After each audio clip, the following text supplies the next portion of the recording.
It's the end of the last ice age. Our ancestors have survived this freezing desolation for 25,000 years. They are hunter-gatherers. They travel light, their children with them, one meal away from starvation. They are never able to settle down. But these nomads are about to change the world. Their Stone Age revolution will make our civilization possible. They will set humanity on the long journey to the modern world.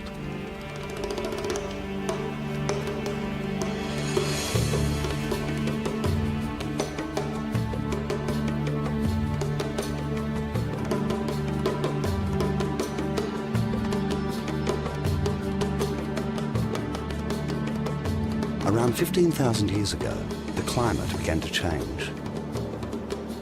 The glaciers melted, and with water, the world came back to life. One of the best places for humans to live now was an area of the Middle East we call the Fertile Crescent, from Israel to Iraq. The hills were dotted with trees, which spread quickly as the weather improved.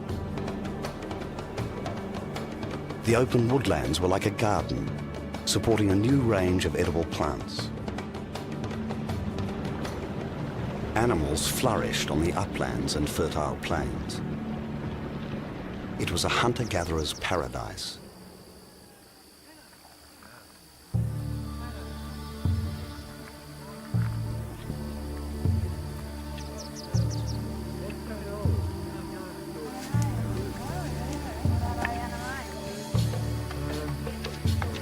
It was here the travelling bands found something completely new, which would change humanity forever.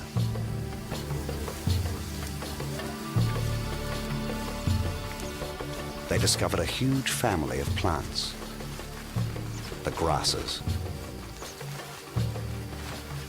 It was a vast supply of grain.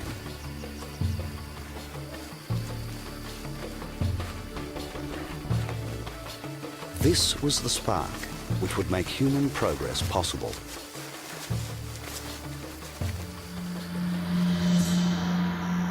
The evidence is scattered in valleys across the Fertile Crescent.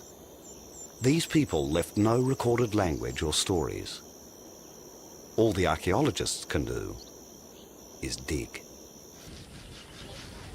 In the 1920s, the first great woman archaeologist, Dorothy Garrod, carried out excavations around Mount Carmel in Israel. She was looking in caves she thought had been used 50,000 years earlier. Instead, she unearthed the body of a man buried around 12,000 years ago. He was curled up, wearing a beautifully crafted headband decorated with pipe-like seashell.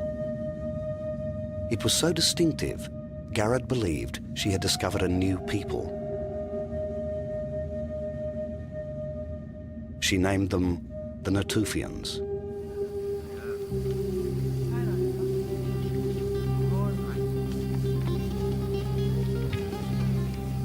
As she kept digging, she found something researchers had never seen before. It was a tool with a bone handle. It held a line of sharp flint blades.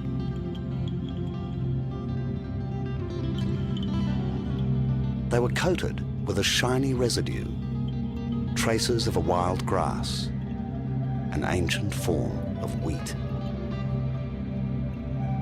It was a sickle, a tool designed especially for cutting grass.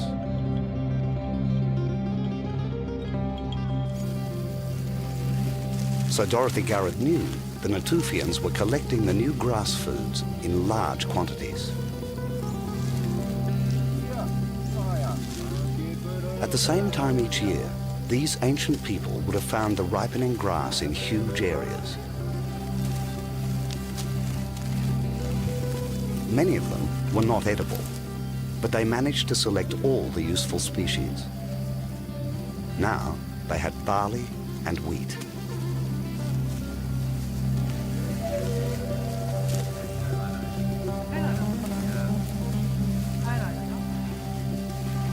but they were travellers, working together in small family groups. They had to carry everything they harvested.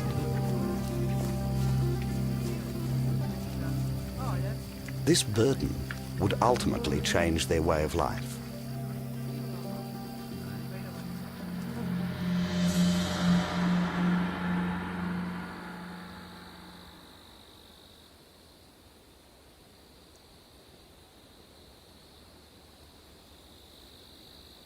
Today, the land of the Natufians is drier and hotter.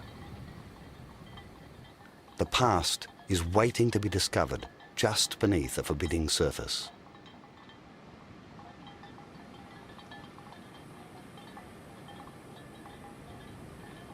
Here, at Wadi Hamma, in northern Jordan, the Natufians left minute traces of their lives. Archaeologist Philip Edwards has found evidence that these nomads had everything they needed in one place. They're well placed here. They're on water and they are positioned between the lowlands of the Jordan Valley and the uplands of the Mediterranean hills behind. In fact, the Jordan Valley, when the Natufian people were here, was filled by a lake, Lake Lazan, which extended right up and right past the scene here. And looking over that, we would see, if it was a clearer day, Mount Carmel peeping out on the coast, the site where the Natufian was discovered originally by Dorothy Garrod.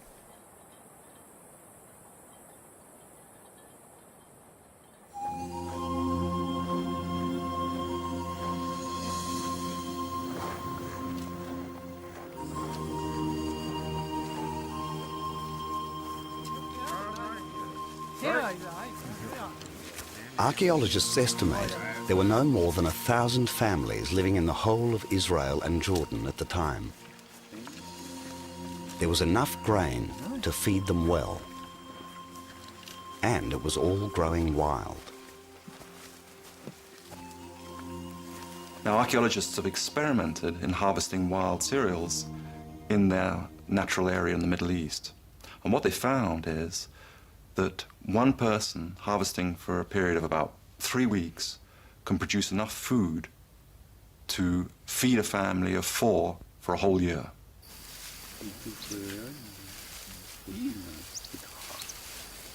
These ancient grasses are the forerunners of modern crops.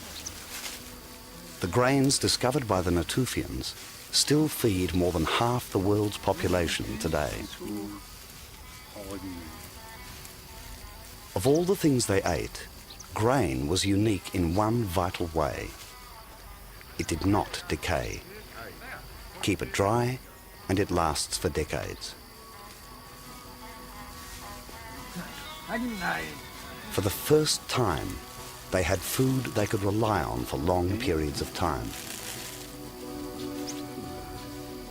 Now, they needed to store their grain. There was a reason to stay in one place.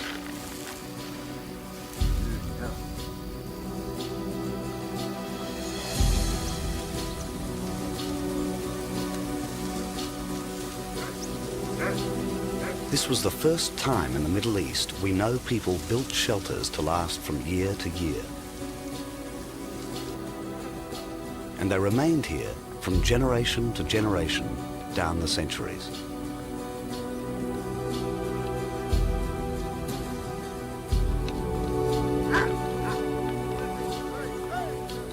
They chose their sites carefully. Many had low stone walls.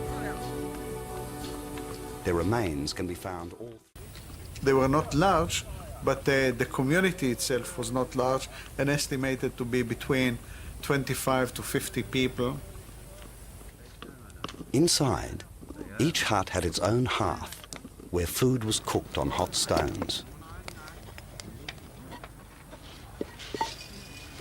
On the floor, they left the fragments that today provide clues to their daily life. Pieces of flint,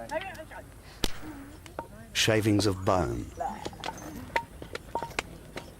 burnt seeds stayed in the ashes of the fire. They threw the remains of their food on the ground. To archaeologists, this refuse is a mine of information. It shows just what wild game they were able to catch.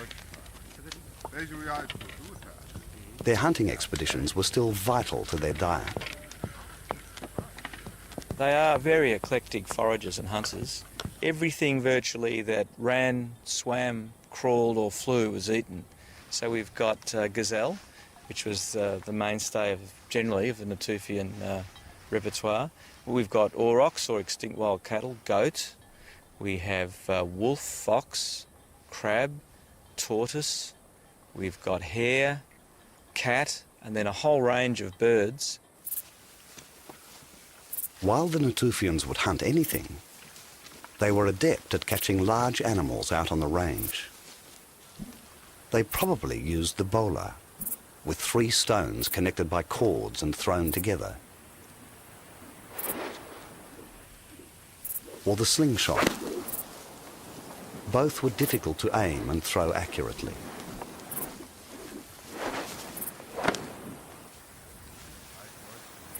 They moved to the rhythm of the seasons and roamed for weeks at a time. Despite a hard life, they seem to have been physically fit. They lived well, their teeth were good. They were often ground down a lot, and that was because of the amount of basalt ground, stone ground flour and other foods they were probably eating. They tended to have, like a lot of hunter-gatherers, a very physical lifestyle with signs of healed fractures, and this shows up in their skeleton. Hunting was a dangerous way of life. They were vulnerable to injury, and their weapons were fragile. Their campsites show they worked constantly on repairs and making new tools. Like all Stone Age people, they relied on flint.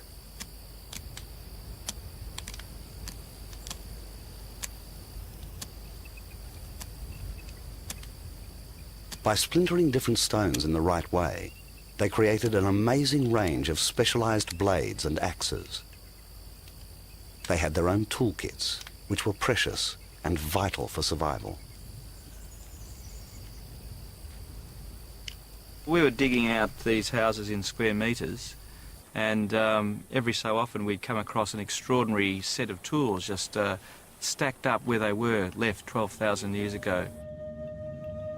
And it was so clustered, it looked as if it had been in some kind of bag, which had been placed down there and never picked up again.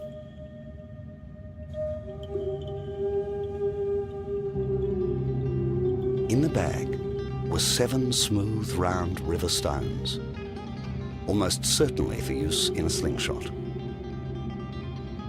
A piece of flint, and struck from it, a group of small spear blades called lunets. Some gazelle toe bones, raw materials for more tools and artworks. And a sickle, its handle made from antler horn, fitted with rose-coloured flint. Here, the Natufian hunter takes technology one step further. This sickle's double-bladed for added efficiency.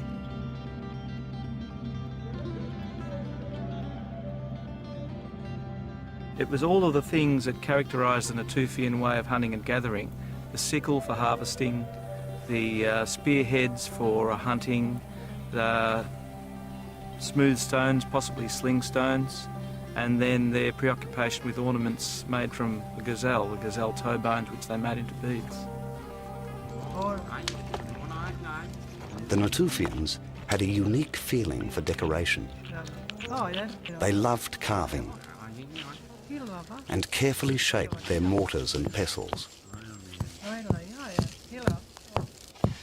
It's now that archaeologists find them in numbers far greater than ever before.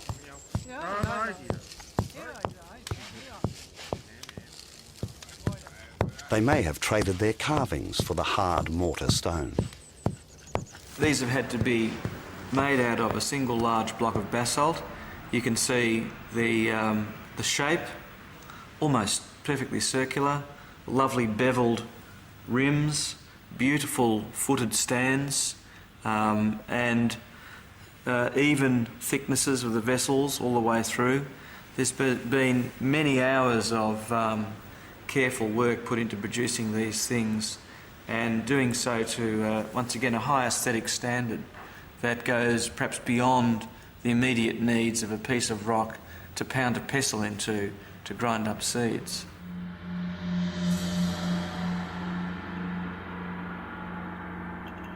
The most amazing thing about these mortars is their sheer size. They were far too heavy to carry around. We know the Natufians left them year after year at their own hearths. They are beginning to settle down near their own food supply. These early varieties of grain did not allow them to turn the flour into bread. Instead, a coarse biscuit combined different grains.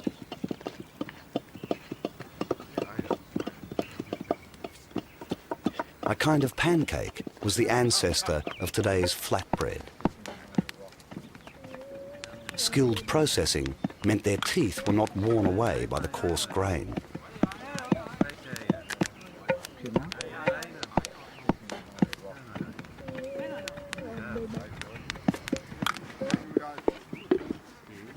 They seem to have been clever about storage, although all the evidence has decayed.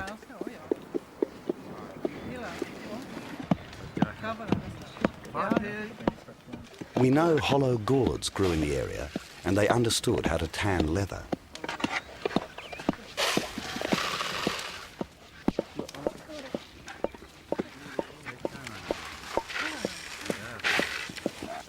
The stored food must have been a treasure. It was a chance to share and celebrate and keep the clan together. It meant they could plan ahead and rely on the future. But stored grain was not enough to guarantee survival.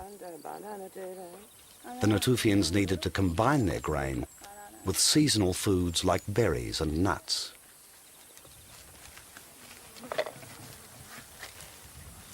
They were instinctively creating a balanced diet.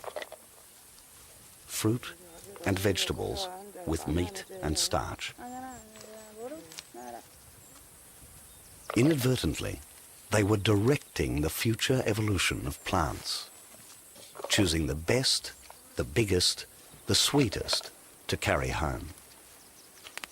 It was the seeds of these carefully selected, particularly in the hot sun, the community probably came together.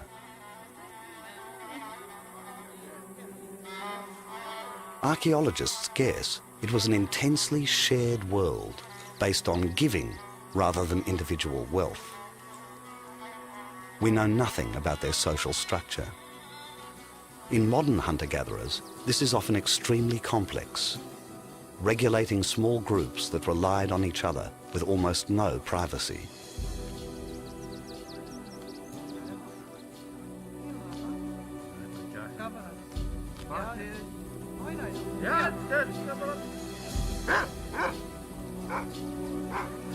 But we do know these bands met together as part of a larger culture.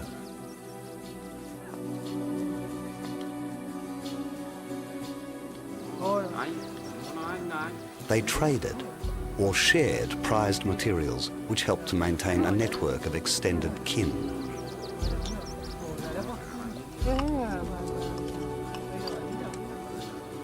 This trade kept the wider Natufian culture together. It enabled their tools to travel throughout the region. They were experimenting with the beginnings of commerce. What's more, they swapped ideas, new tools, new decorations, and foods. But these meetings between clans had an even more fundamental purpose. biological survival demanded they bring back new blood to the settlement.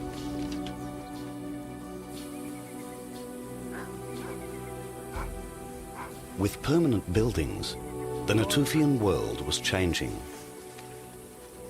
Increasingly, they must have thought of themselves as coming from this valley and this cluster of huts.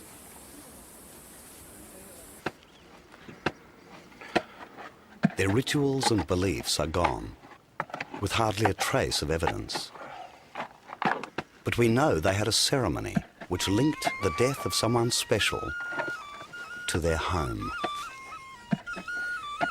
They dug a hole in the floor under the fireplace, and there they buried the dead.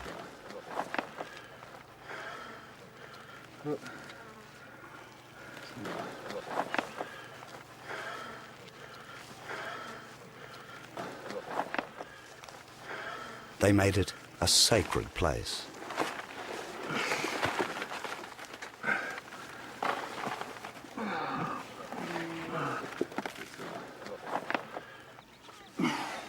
They brought in a huge river stone and placed it in the grave, on top of the body.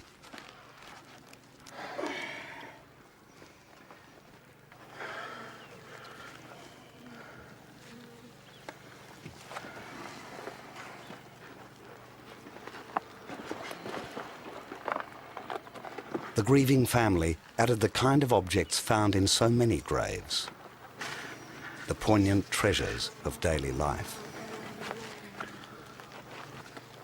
These graves are found across the Natufian world. The dead are all less than 50 years old, and they died of injuries. Our young person had suffered a number of injuries in his life, some of which he got over, some of which he finally couldn't. And they included this massive bone growth on the middle of the tibia or main lower leg bone, which had come about because of a huge tear in the muscle that attaches to the foot. And that would have left him with an extremely painful leg injury. But that healed, and a bone growth grew around the tendon attachment on the mid-lower leg, and he was able to get over that. He also suffered a number of fractures to the skull, one which appears to have healed, one which didn't, which is probably what killed him. And finally, when the young person was buried, a large rock was deliberately placed over the chest and the pit back filled.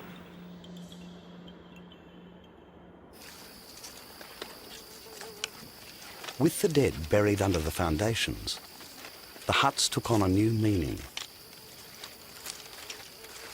They repaired them regularly. In these safe places, individual possessions could be secure. Here, people could make and keep ornaments and other personal possessions. They made beautiful necklaces of shell and carved teeth.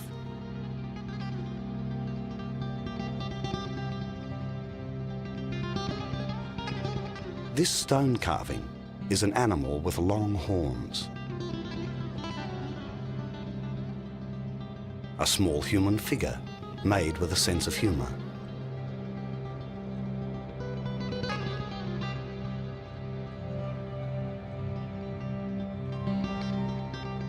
This bone animal, blackened with age, is a prancing gazelle.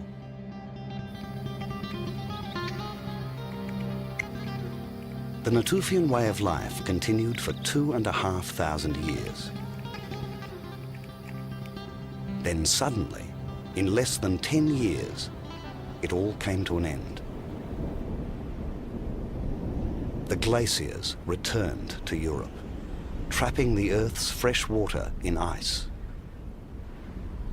The rest of the world became colder and drier. Scientists call this short ice age the Younger Dryas.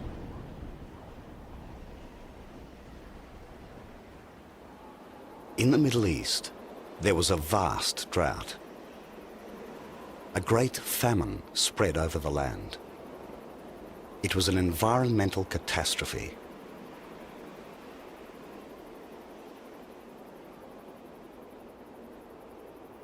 In this period, the Younger Dryas, which is cold and dry, the Natufians were forced to make a change.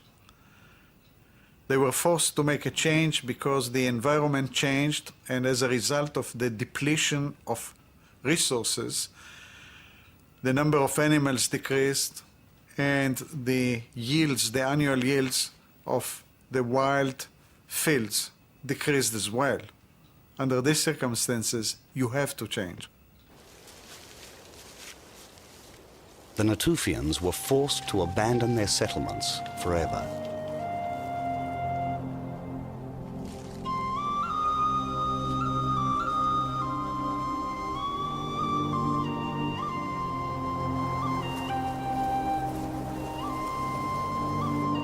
Clans splintered into small groups, ranging desperately, nomadically, for food. Many perished.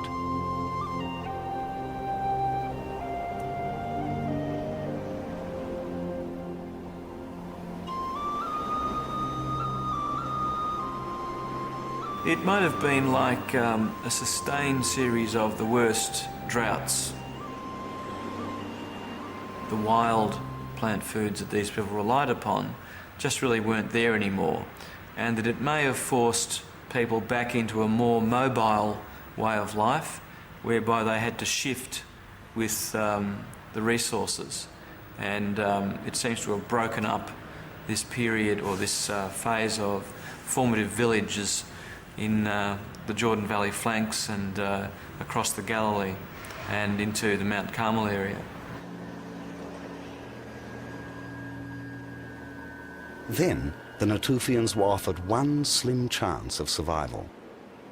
The drying Great Lake in Jordan exposed a fertile plain.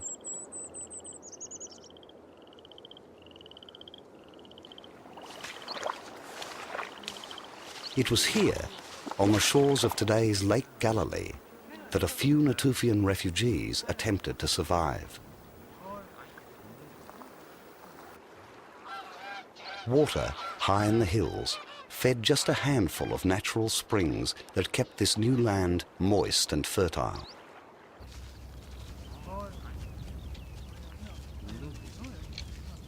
Now, the Natufians faced a profound challenge.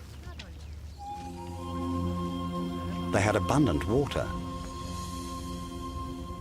but these oases were very different from the rangelands and spaces they knew. Foods that ended up in the rubbish pile. The refuse was moist and organically rich, rather like a garden bed. The plants would sprout and cross-pollinate to create a more useful strain. These were the first experimental gardens.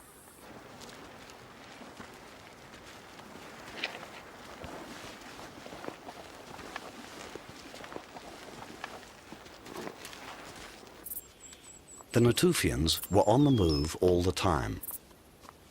In many ways, they had the best of the settled and the nomadic.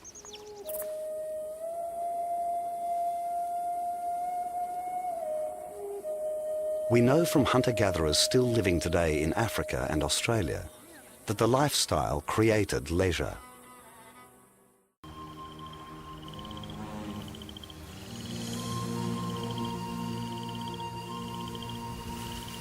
What happens now is pieced together from the evidence of a number of sites in the Jordan Valley. It is a triumph of human adaptability. They knew this could never be a natural site for the huge grass colonies they once depended on. So they created their own miniature, controlled landscape. They dug the ground. They took their own precious food stocks and sacrificed them for the future. This simple act was the beginning of a new way of life. It would ultimately transform the face of the earth. They were the world's first farmers.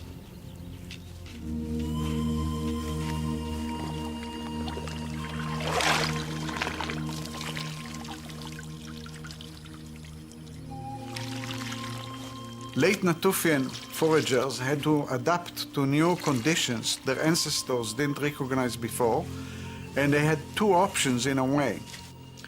One option was to move out, and the other option was to change the subsistence strategy, to change the way you make your living.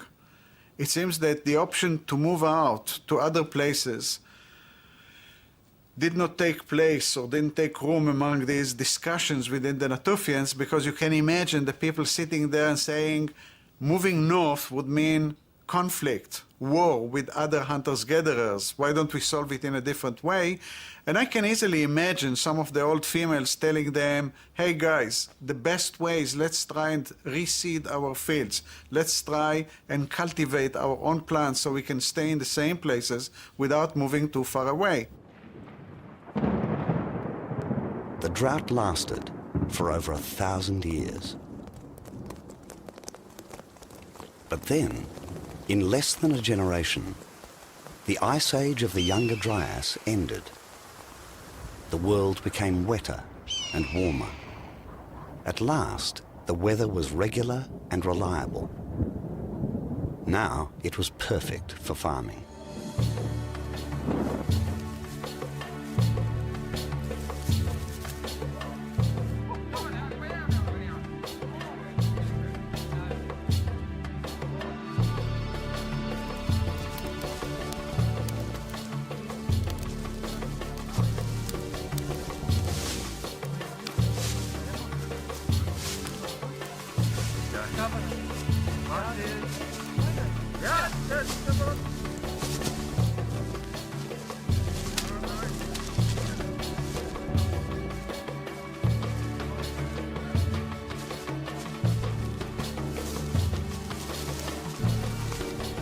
This was a moment which has occurred only a few times in the history of the human species. These farmers invented a whole new way of life.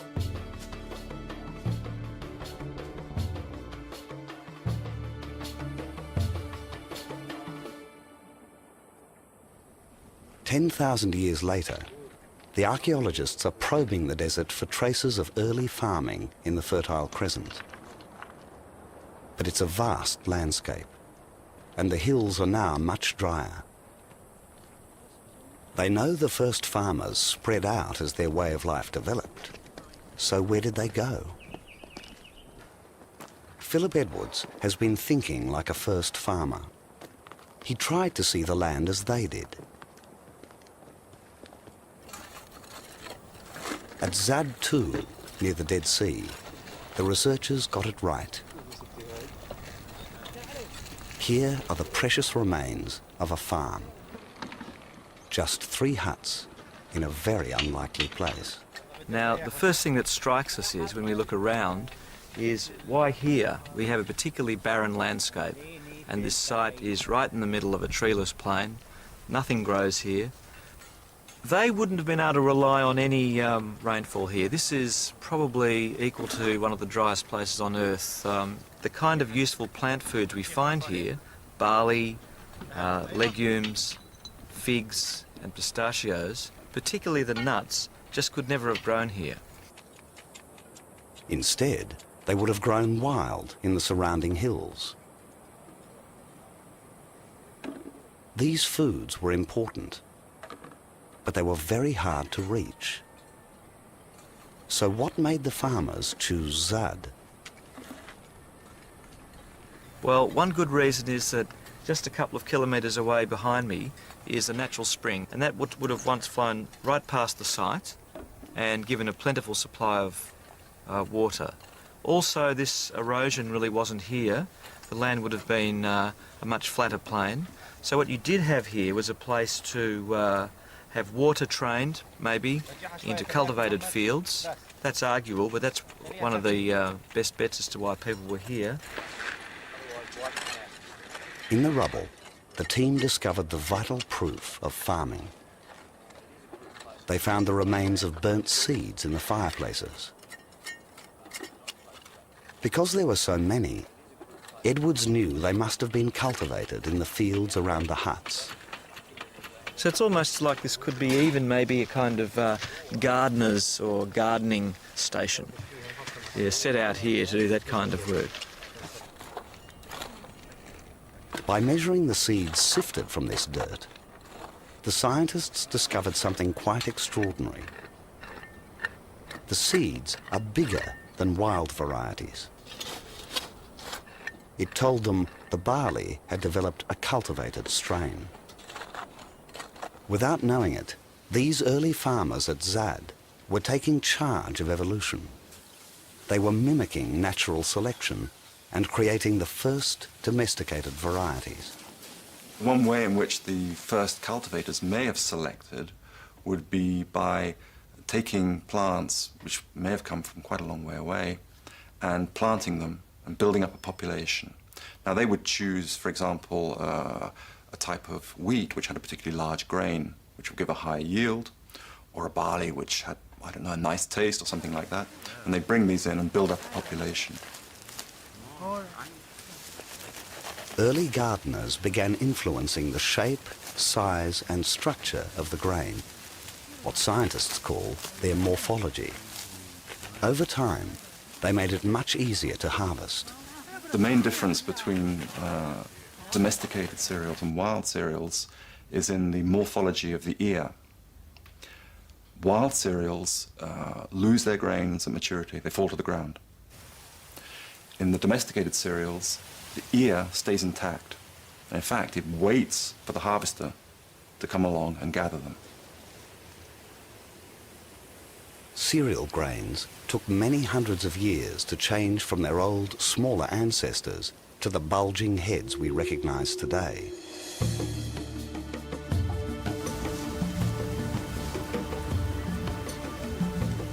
Now the cereals were so much more productive. But there was a downside. Crops had become a very serious and time-consuming business. A relentless chain of production, from harvesting to winnowing and grinding. It was very labor-intensive. Life was a lot less carefree.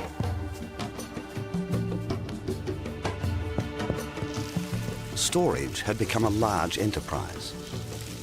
In fact, these farmers were the first to build specialized granaries.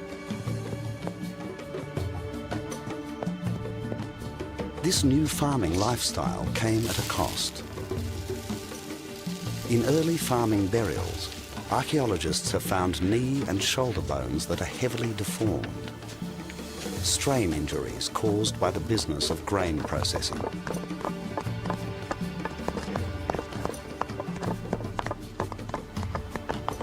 These people no longer had the time to make the beautiful mortars of the Natufians. Instead, they used practical workhorse tools to process large volumes of grain.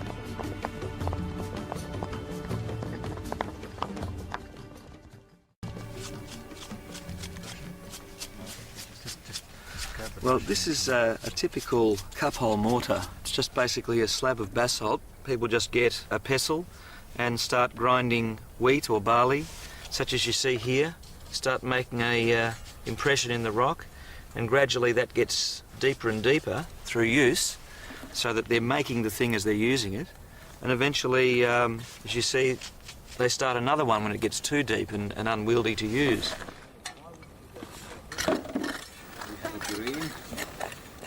Stone Age archaeology requires sharp eyes to pick the difference between dusty rocks and ancient artifacts. Farmers needed an even larger kit of specialized tools, each carefully shaped in stone.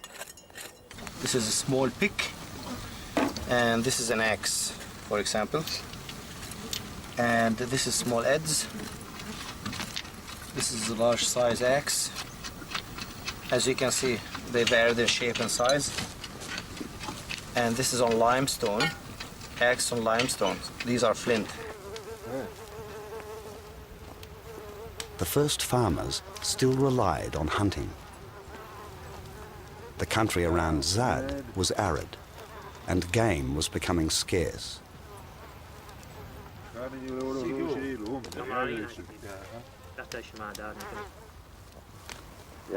They needed to improve the odds of hunting to bring down faster game at a distance. So they invented the bow and arrow.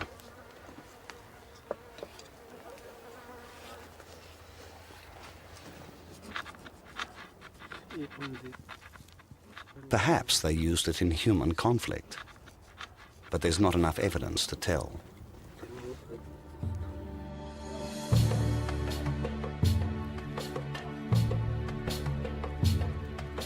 In the long human journey, we can now finally say these farming people had settled down. They had a village, mud and rock houses with a door and a hearth built for a single family. They lived in a small community.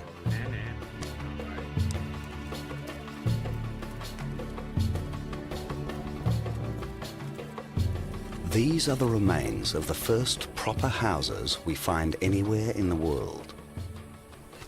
Here we have here what is probably going to be the entrance to this big teardrop-shaped house.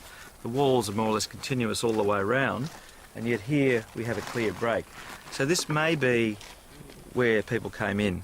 Now this hearth here is an arrangement of stones which, as you can see, have been mortared in place. Now we've dug through the upper phase, but when we found it as it still partly exists in the upper floor, it was really mortared over all round.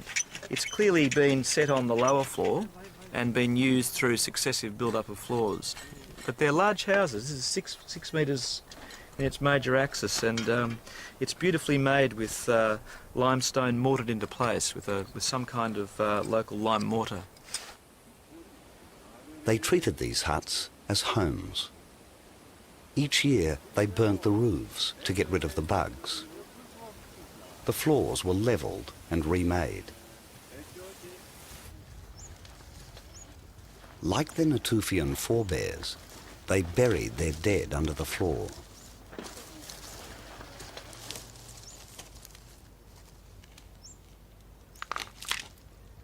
Then they opened the graves and removed the dried skulls. They brought their ancestors back into the world.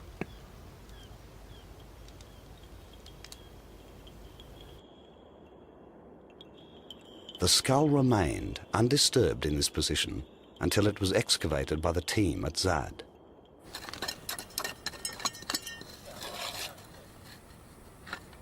Most field archaeology happens in short bursts. Data is gathered in weeks and then analysed over months. The stones sometimes reveal something extraordinary. Inscribed drawings or pictographs. The scratched lines mark a quantity. This may be the first known record of a number. The biggest change created by farming is more children. A family could now feed lots of babies. After all, many hands make light work.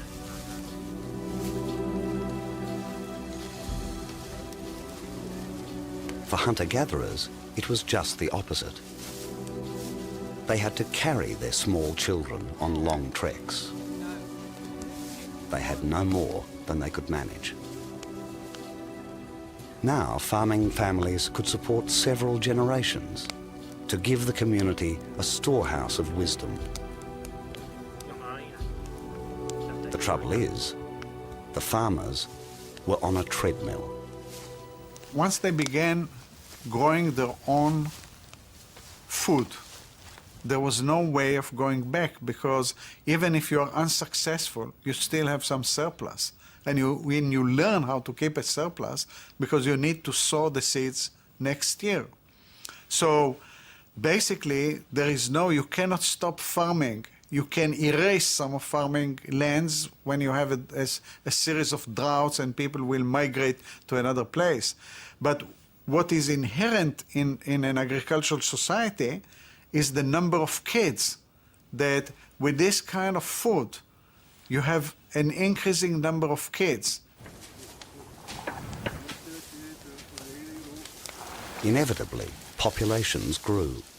More people, more farming, more food, more people. Humans were living on a larger scale than ever before. It was a huge challenge. People had to be organized. Now they needed leaders.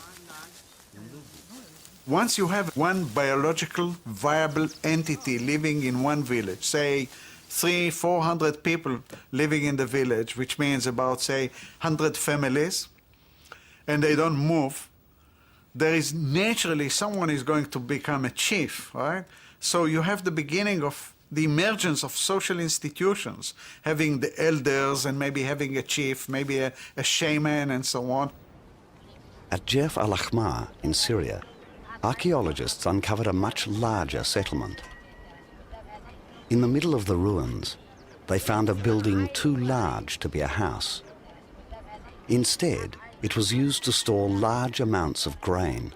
It's a very big building, circular, and when we began to dig this building, we had to go 2 meters down because the walls under us were 2 meters high. And this building could be used for storage, and the storing is enormous. It cannot be the storing for one people, it's a communal storing. Then you have a bench where people can sit and meet, and probably you had also ceremonies in this kind of house. Families were giving part of their own harvest to a single group granary. Humans had taken a breathtaking step.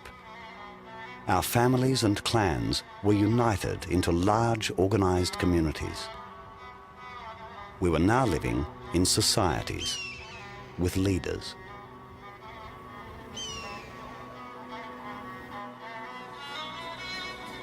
Far away to the north, another continent remained virtually unknown and unchanged by its human inhabitants. Across the vast expanse of Europe 9,000 years ago, a great forest stretched from the Black Sea to the coast of Brittany.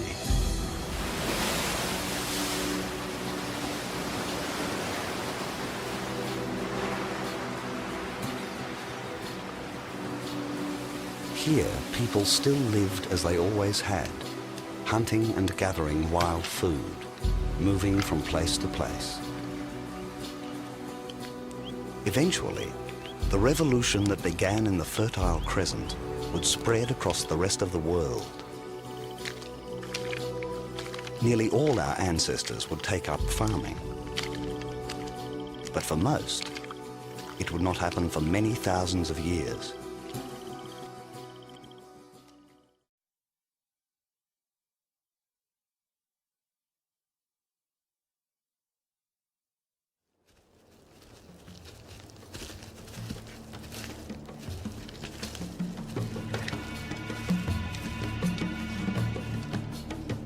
"12,000 years ago, early Europeans lived a hard life in nomadic bands.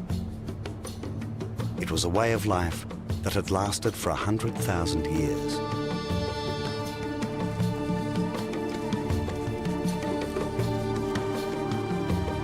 Sheltering deep in their caves, they painted images of wild animals they hunted for food.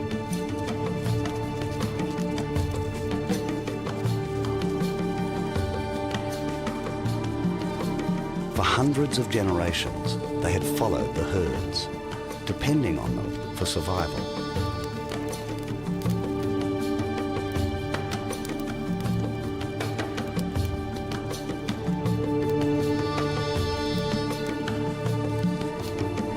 Now, they are about to face a new challenge.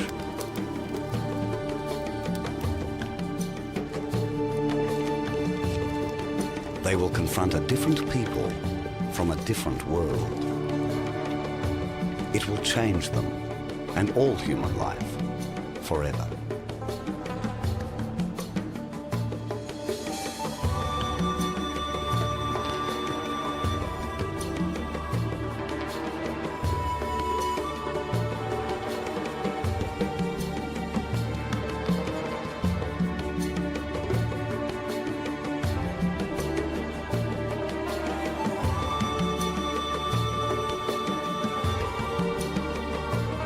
The challenge started here on the green hills of the Middle East. Unlike Europe, the climate of the Fertile Crescent produced abundant food all the way from Israel to Iraq. Here, the hunter-gatherers lived very well, and they had learned to hunt with dogs.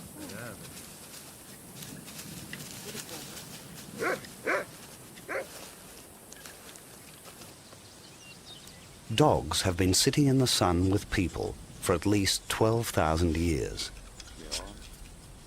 They're our oldest companions on the human journey. So close, we're not even sure whether we tamed them or they tamed us. Dogs were a part of life and death.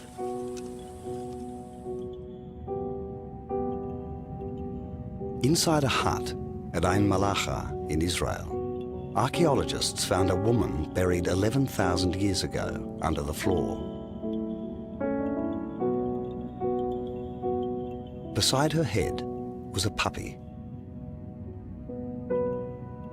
Whoever covered them took the trouble to place the woman's hand over the dog's body. The Ain Malacha burials and the dogs really signal a shift in that human relationship between what had been a wild species, maybe an adversary, and now something that had become part of daily life, and as a matter of fact, even something that merits burial with the dead. And that's a big shift indeed. The dogs were even more attracted to humans once they built huts. Dog domestication comes with human sedentism, with people settling down and creating trash heaps and so on that are a lure and an attractant to the dogs. But it does set some sort of a precedence of bringing animals from the wild closer in to that human sphere of life. The relationship with dogs must have set people thinking. Why not control other animals? It would provide a ready supply of meat and cut down on the hunting.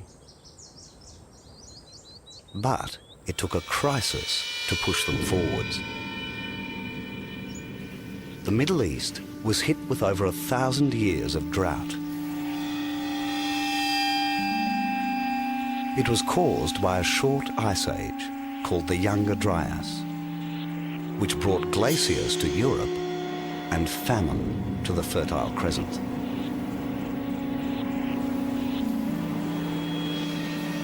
It was a climate catastrophe. Deep in the sand and suffering, the hunters changed their way of life. Some people escaped to the few oases with water and good soil. Here, they learnt to plant crops and became the world's first farmers. Others searched desperately for game across their traditional hunting lands. But the drought made the animals scarce. To save themselves, they took possession of their prey. The fireplaces of these hunters reveal the bones of goats, which were kept in herds. They were the very first domesticated farm animals.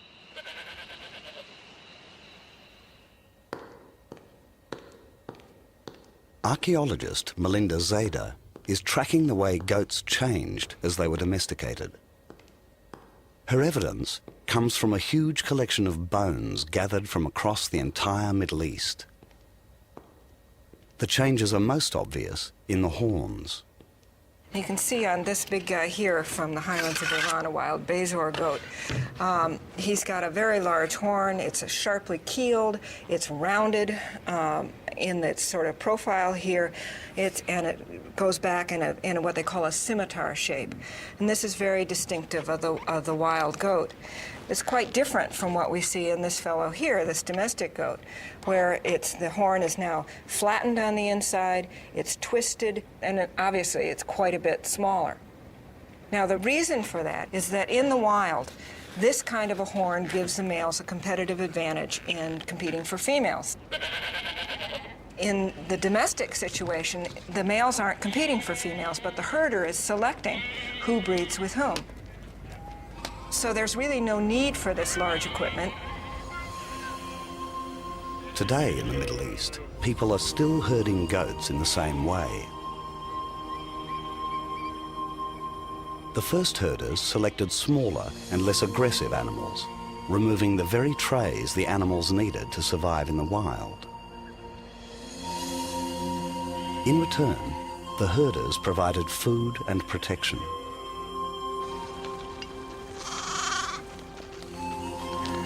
They soon added other animals to their herds. This one small part of the world supplied almost all our domesticated species. Alongside goats and sheep were pigs. This pottery figure from Turkey is 8,000 years old. Cows were early beasts of burden. We tend to look at domestication of animals as a big lose-lose situation for the animals. But really, from a Darwinian perspective, it's a big win-win, because domestic animals, through their collaboration with humans, are able to outcompete their wild progenitors. For the humans, obviously, they're obtaining resources, either plant or animal. It may not be as nutritious or even as necessarily as bountiful a diet as they were getting from hunting and gathering. But there is an element of security and predictability that this kind of resource provides. For the herders, it was a brilliant idea. By keeping the animals alive and breeding them, they guaranteed the supply of meat.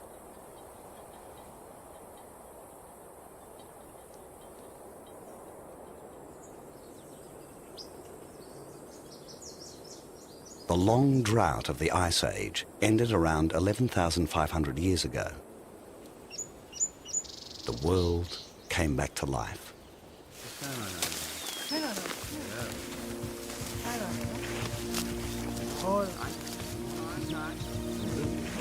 Now, something truly remarkable happened. Two distinct ways of surviving, the herders and the cereal farmers, came together. They each had half of the puzzle. The herders had the animals, while the farmers were growing grain to feed the stock. For the first time in history, a ready supply of meat was brought together with cereals. Now the farming way of life was complete. This must have been a challenging meeting. Herding and cultivating were very different ways of life. They both had to adapt.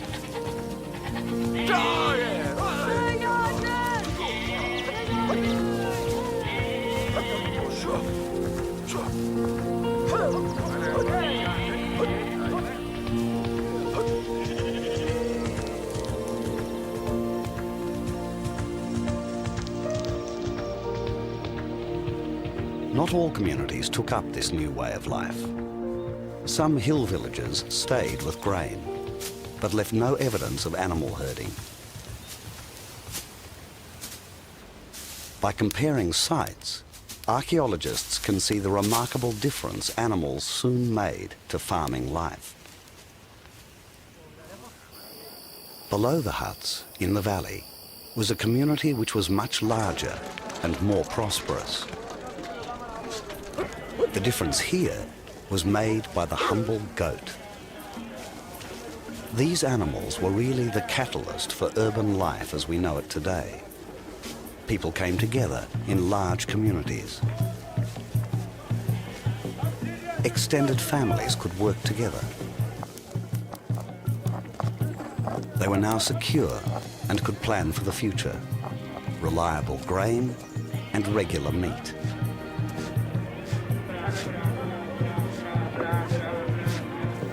But there was a downside.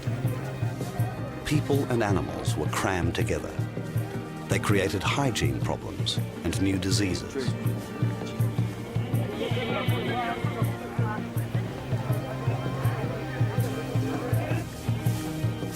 The pressure was on to organize, to keep everything apart.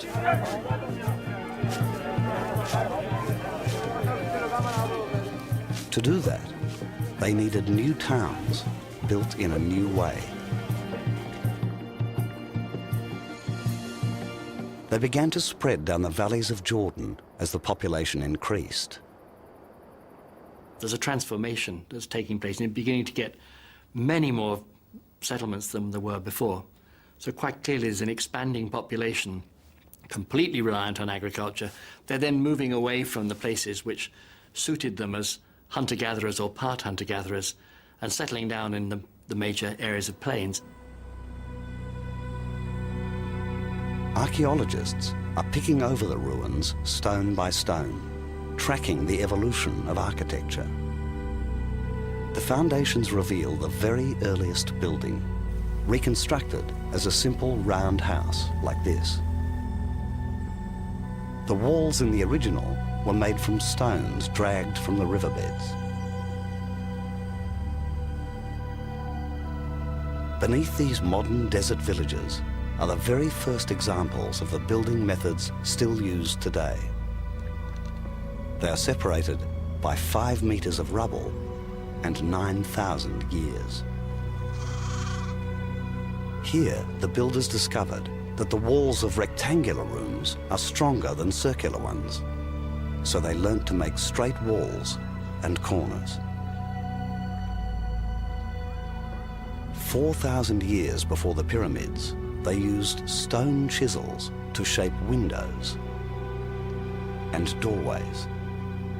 Archaeologists have found the place where this surge of creativity actually began, Jerf al-Ahmar in Syria. It's the first complex farming town. Here, they mapped laneways and cramped houses 10,000 years old. Daniel Stodeur's research was a race against time. In 4 years, the waters of a rising dam destroyed the site forever. In the site of Jerf al-Ahmar, we can have all the architectural evolution of the houses, domestic architecture, with first circular houses, then oval houses with interior rectilinear walls, and finally true, real rectangular houses. The rectangular shapes of Jerf spread.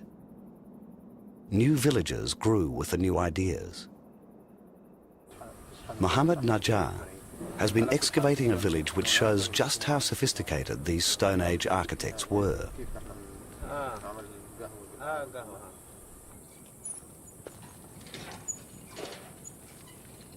A small plaza led to shaped steps on a central street.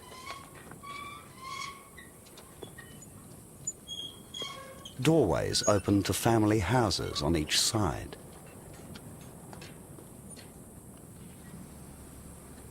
Najjar found enigmatic tunnels in the walls of the houses, which turned out to be Stone Age air conditioning shafts.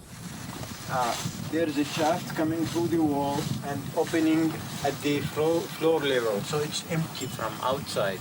Some of these shafts inside the walls are connected. I'm not sure that you can see it from this side, but we have another shaft here. The opening is here, and because the wall was broken here in this part, you can see the shaft from here, from the top. At that time, I would say the village was a very beautiful village. I mean, imagine all these houses, one-story houses, two-story houses covered with plaster from the outside and from the inside, and painted red in certain points. I mean, if you can imagine that must be a very beautiful village at that time.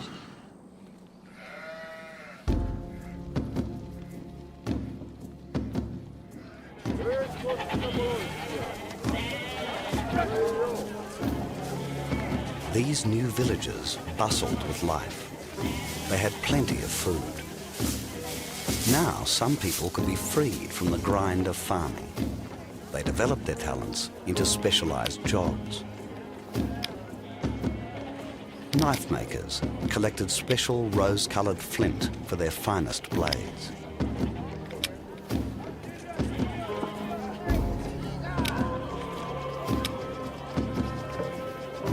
The first potters learnt to make containers from clay, which was dried in the sun.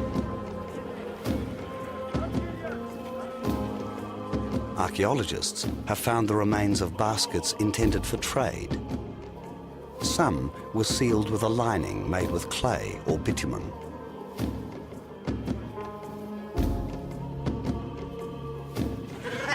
Other baskets were woven from local grasses and reeds for a host of different tasks. The same skills were used to develop the first woven fabrics. To do this, they created perhaps the earliest piece of complex technology ever devised. They designed the first looms, still found in villages today.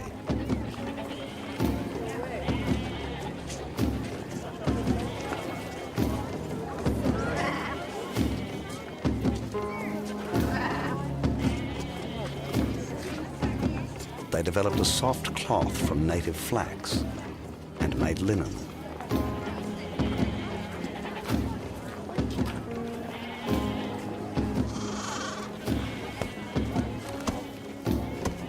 Households grew to take in extended families. Kitchens were separated from bedrooms, and the need for privacy was growing.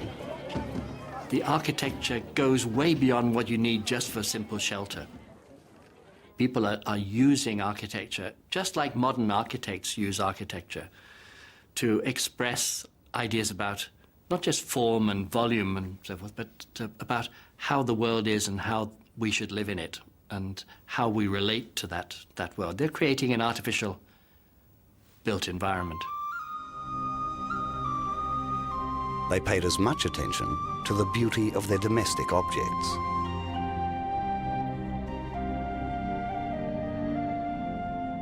For the first time in human history, we're seeing people who behave like us. They do it because they can. It makes a richer life, it makes a richer world, it makes for deeper understanding. I think we underestimate just homemaking. For us, it's a very deeply felt need, so deeply felt that mostly we don't think about it. But what we're seeing are the very first people who are engaging in that kind of activity where they're in the interior of their house, they're turning it into their little home.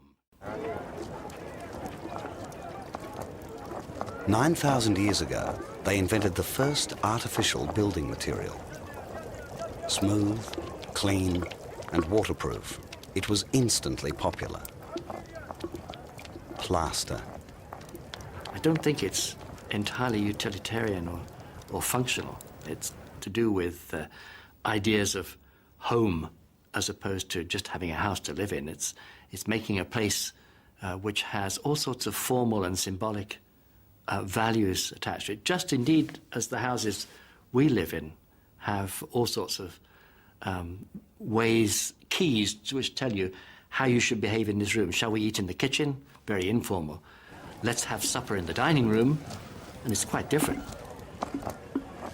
Plaster was extremely versatile and turns up in many sites. In 1974, Jordanians digging a main road to Amman discovered the Stone Age ruins of Ain Ghazal. Here, Gary Rollofson was able to document on film the story of plaster. What we're looking at is a Neolithic house with a beautiful plaster floor, with a central hearth for heating and for cooking and for light. The plaster is of excellent quality, very sophisticated. Ain Ghazal was a large, impressive town with hundreds of houses. Plaster was part of its dazzle. Every house had to have a lime plaster floor. That's expensive. It's expensive because lime does not exist as a natural resource. Lime has to be manufactured, and it's among the first artificial materials that were ever produced by humans. It comes from burning limestone. And in order to burn limestone, you have to reach high temperatures. The temperatures have to be sustained for long periods of time, and this requires a lot of fuel.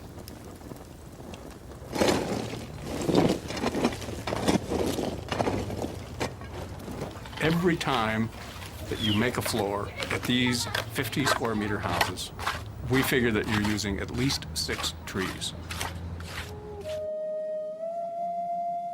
In these houses, Roelofsen found evidence of a traditional burial. The plaster covered a body with no skull, a ritual developed 3,000 years earlier. They buried the body beneath the floor and came back sometime later, opened up the burial pit again, and then removed the skull. Bodies were also ritually exposed to birds of prey outside the town. Then they used building plaster in a new way to preserve images of the dead. The face was recreated. A portrait was made of the deceased using plaster that was modeled and molded into those particular characteristics that identify grandfather from uncle from aunt.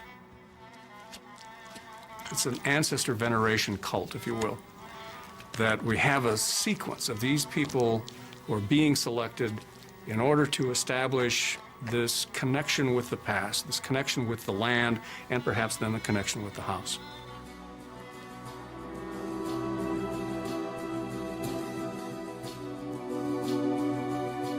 The Smiths, for example, will be able to trace their genealogy back from this ancestor to this ancestor to this ancestor, all the way back into time. Eventually, you come to this very dim past where even if there's a name out there, you're not really sure what the name means anymore. You get back into this mystical, foggy area of that's so far back in time that you're not really certain how the connections work anymore. These mystical ancestors, we think we've found. In the laboratory, researchers removed the rubble hiding the statues. After 8,000 years, they revealed life-size figures, just the way they were made. There's a gift for simplicity which takes these figures beyond the portraits of known ancestors.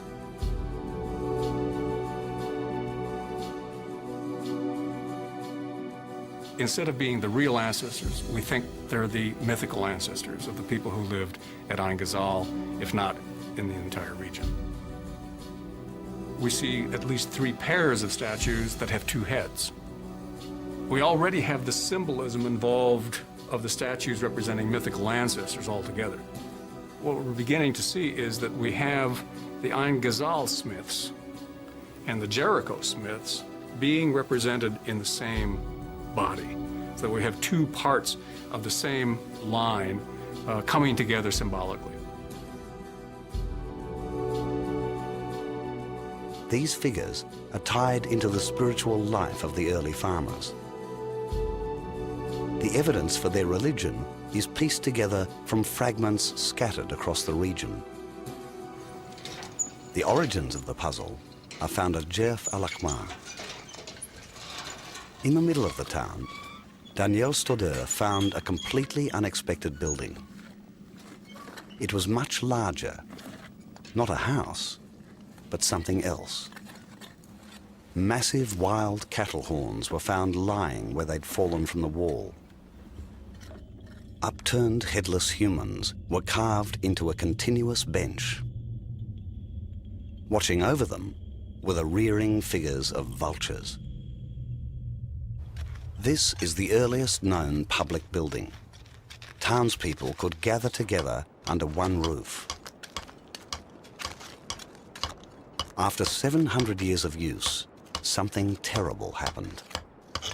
We found a skeleton that was almost complete, but that had no head. No head. The head was taken off. It was the skeleton of a young girl, probably between 15 and 18 years. And this skeleton, this girl, was not buried, just thrown up on the soil. The girl's hands were twisted in rigor mortis. Within hours of her death, the whole building caught fire and her body was covered in burning timber.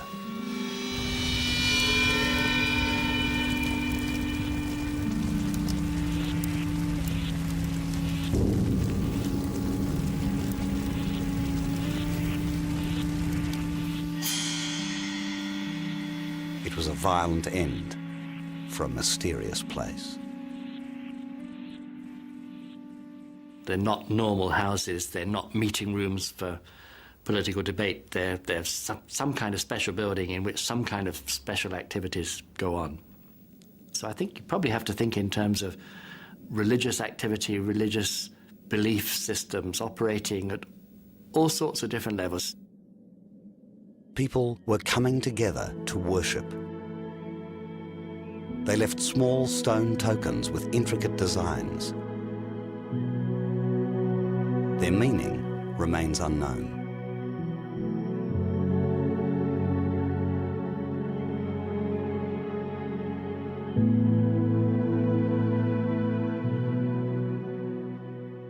We found associations of figures, animal figures, and signs.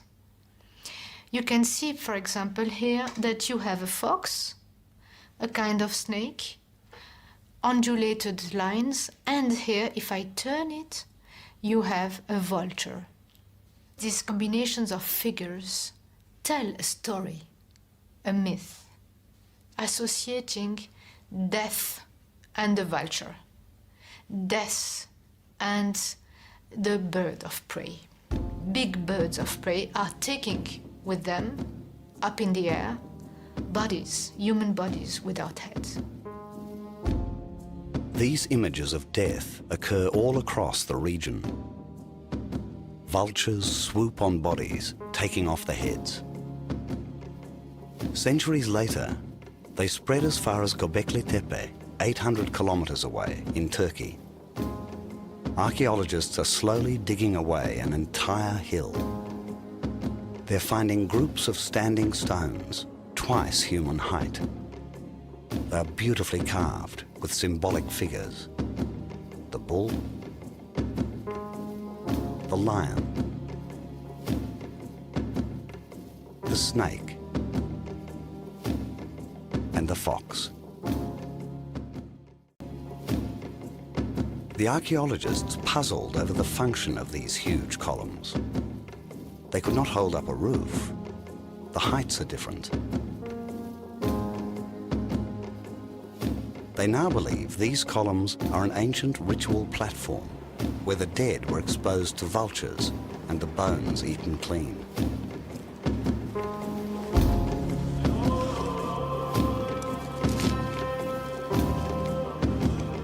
As the birds of the air ate away the flesh, the spirit could be set free.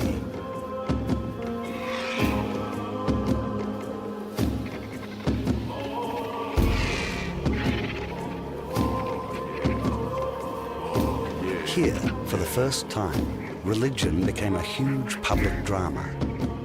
Its rituals were played out in the open air at a special sanctuary.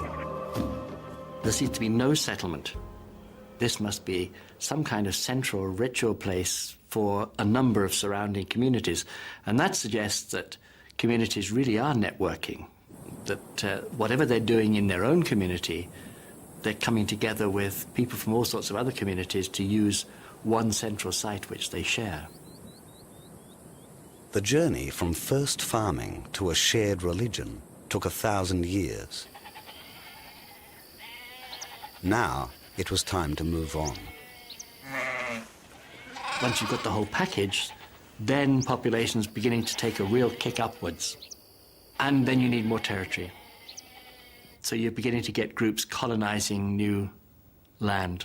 Maybe they're having to modify the way they live in order to colonize as they go, but colonizing new land. So you begin to get the spread of agricultural colonists. Between 8,000 and 7,000 years ago, colonizing farmers spread out from the Middle East through Turkey and into southern Europe.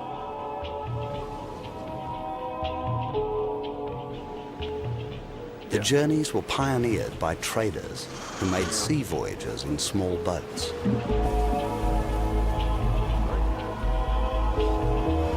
Now the farmers set out with some seeds, a few animals, and the idea of farming.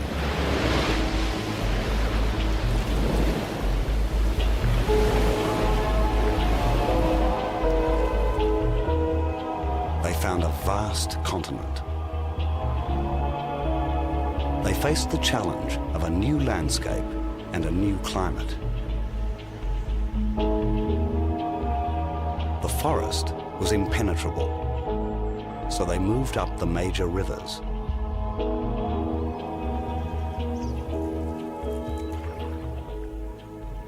They're coming in very small numbers into a continent that is already inhabited. So there are lots of people already living there, and it's not as if there was a great frontier of movement and all the natives are being cleared out of the way. These first farmers are really inserting themselves around the much more powerful established communities who are already present. And these Mesolithic natives, the hunters and gatherers whose ancestors had been living there since the Ice Age, were probably there in much greater numbers. The hunter-gatherers living here never found grains which could be farmed, or the right herd animals to domesticate.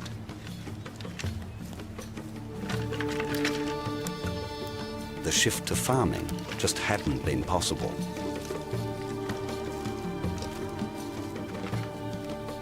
One of the traps we have to avoid, I think, is that we shouldn't think that people back in those times were dumber, not so bright, not so intelligent. So far as we know, they had brains exactly like ours. And if they survived in the conditions in which they lived, they were probably a lot smarter on their feet than most of us are today. Clan by clan across southern Europe, the native hunter-gatherers were confronted by change.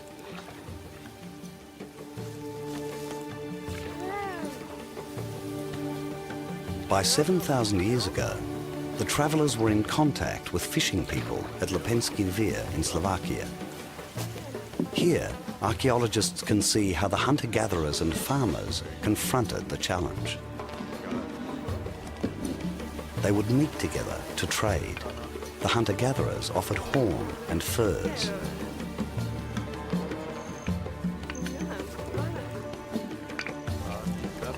The farmers brought the necessary animals and seeds to allow the Europeans to develop. They carried the idea of farming.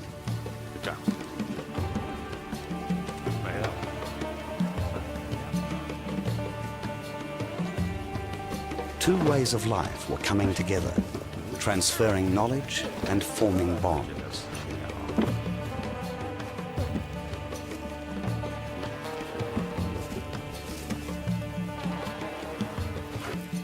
The explorers pressed on to find good farming land nearby. The families became neighbours.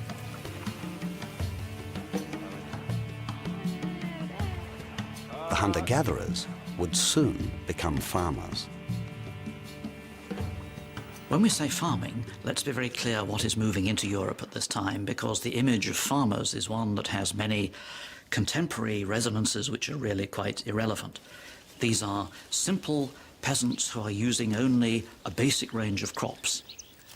They were settling in small patches of land that were appropriate for growing the crops that they brought with them, and they were constantly adapting to this new environment. But they were also changing it because they were moving into a forested environment, and forests don't allow crops to grow.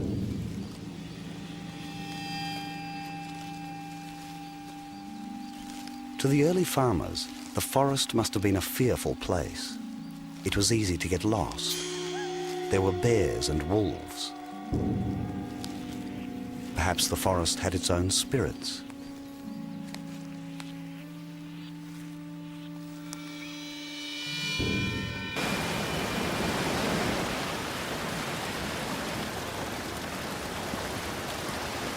Now the farmers did something that would change the face of Europe forever.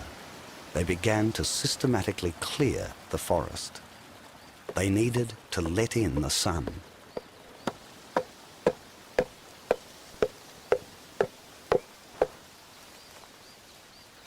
They start off in Southeast Europe with small axes of the kind that they'd used in the Near East, and as they move into the great forests of Central Europe, you see the technology getting larger so that they can tackle these very large standing forests. The techniques depended on the forest. Some places could be burnt, but large amounts went down with nothing more than stone axes. I think you have to think of scattered patches of human occupation, often quite distant one from another, but forming a chain of connections all the way across the continent. So it's not as if a swathe has been cut and clear felled from coast to coast. It's very much more that individual groups of people have set up their homes in the woodlands and are gradually expanding around these original homesteads. As these pioneers built their own way of life in Europe, they lost touch with the Middle East. Behind them, in the Fertile Crescent, the old way of life was in crisis.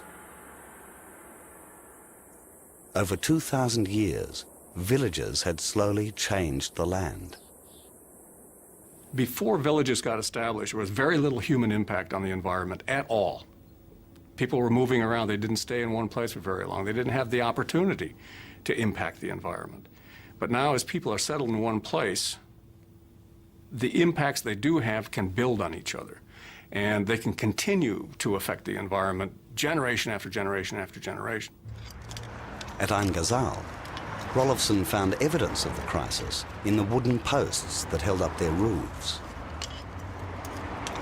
The posts that started out at up to 60 centimeters in diameter decrease gradually in size. And we think this reflects the absolute decrease in large trees that are in close proximity to Ain Ghazal itself. Then the plaster began to suffer, even though they loved it. All the available wood grew on the nearby hills.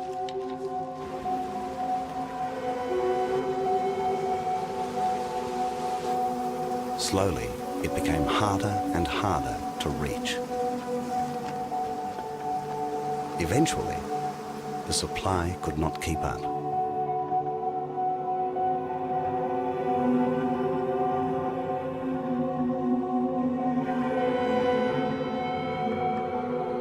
There is a deforestation that's radiating out away from the center of the settlement, and wood that should be renewable as a resource.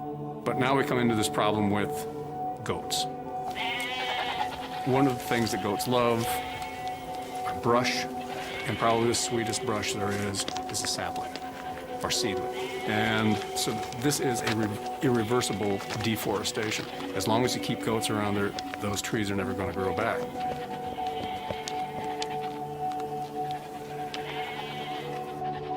For the first time, human communities were destroyed by environmental collapse, which they themselves had caused. Population at Ain Ghazal dropped, it plummeted from what may have been its height at 3,000, perhaps even more, down to several hundred people.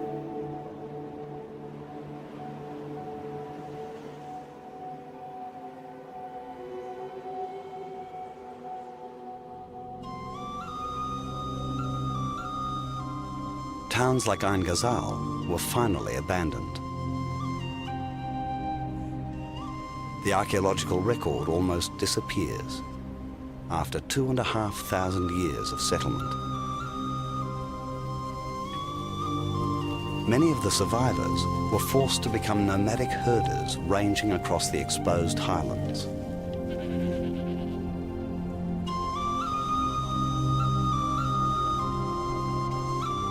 It would take another 1,000 years before farmers found a way to survive in this landscape again. In Europe, the advancing farmers were still trying to use methods from the Middle East. But this world was very different. A lot of the technologies needed to be rethought. You needed to work out ways of constructing houses purely out of timber instead of out of the mud that you'd used previously. You needed to work out ways of dealing with dense forest.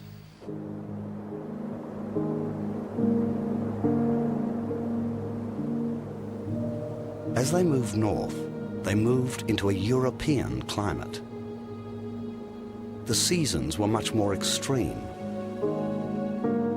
Here, farming seemed to be impossible.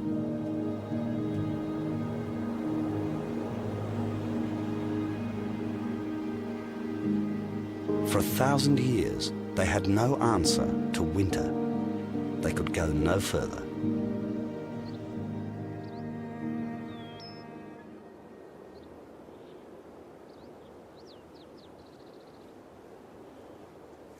Finally, they succeeded, breaking through with a complete rethink of their farming methods. They realized that timing was critical and worked out exactly when to plant, how to grow and harvest before the winter. They learned how to use poorer soils.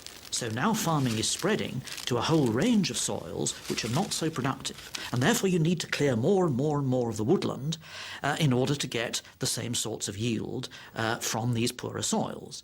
And so the plough arrives as the solution to a problem. With a plough, the farmers could cultivate much larger areas. It dug deeper to turn over these heavy northern soils. It was a new and uniquely European farming lifestyle, and it spread with amazing speed. I think one of the reasons why it seems to spread so rapidly, it is astonishingly fast, it's like dropping a match in a pile of dry hay. And the dry hay is the problem, the fact that the farmers are having to cultivate more and more land with their own efforts. They changed so much, they created a new way of life. Archaeologists call them the Longhouse people. They lived together with their animals in these huge communal buildings. Massive forest timbers, whole trees, held up the roof.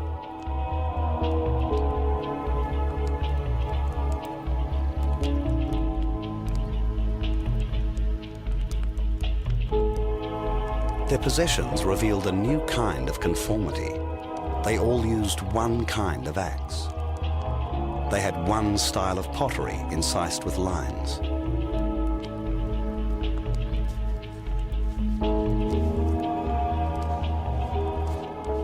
Perhaps it was the only way for Stone Age farmers to absorb so much change and finally adapt to a new landscape.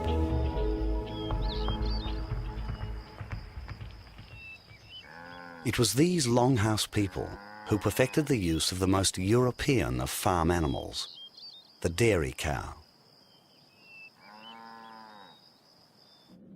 In only 300 years, farmers had spread east to Russia and west to northern France.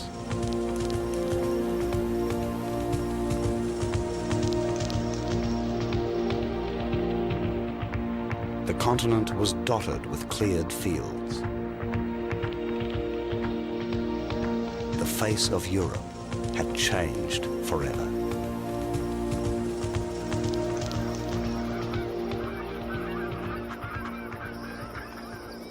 As they moved further north, the farmers found new groups of hunter-gatherers. They had plenty of food in a hard climate, where the farmers struggled.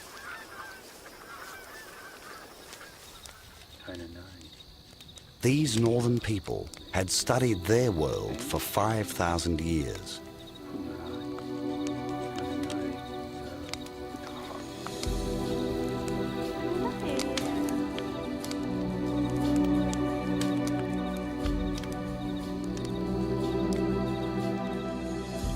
They left little behind but their graves.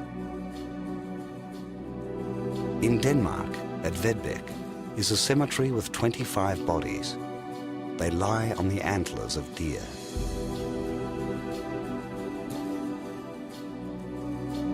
This woman died in childbirth. Beside her, with a piece of flint, the baby lies on a swan's wing. These people show no influence from the Middle East. They retain their own hunter-gatherer culture. The dead lie as they have been allowed to decay. Their skulls remain with the things they loved in life. These hunter-gatherers were able to coexist with the farmers. They were useful to each other. It seems that farmers and the last hunter-gatherers probably lived side by side for much longer than we previously thought, and all sorts of relationships must have developed between them. But as the farmers became predominant, so the remnant hunters must have melted away to join the farming populations. That was where the excitement was. But the hunter-gatherers were creative and curious people. They too could work out how to adapt farming to their particular landscape. There's very little evidence that these two cultures clashed violently. Mostly, they taught each other. Europe wasn't that full. There were plenty of opportunities for people to find land to farm. It was that the advantage slowly went from being a hunter and gatherer up in the hills to being down on the plain with the rest of the farmers, exchanging things with them, interacting with them, and enjoying the excitement of human contact and being part of a larger group. Ultimately, the decision was about food. The hunter-gatherers abandoned a life with the fear of hungry times for the secure harvests of settled farming.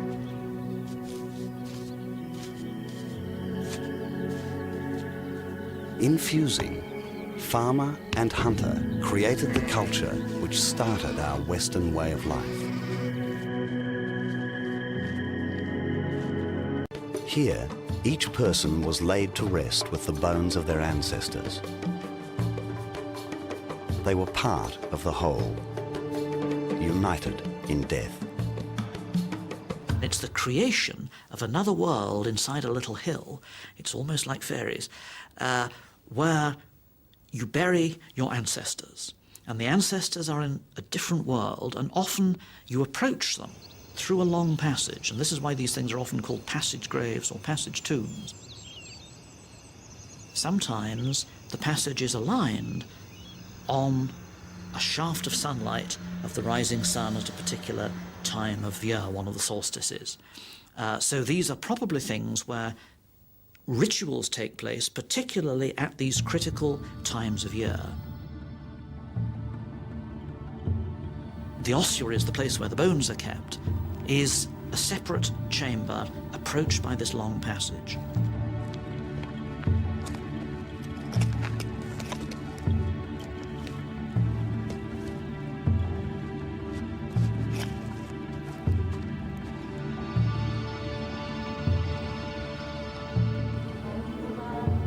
Go in and they commune with the ancestors.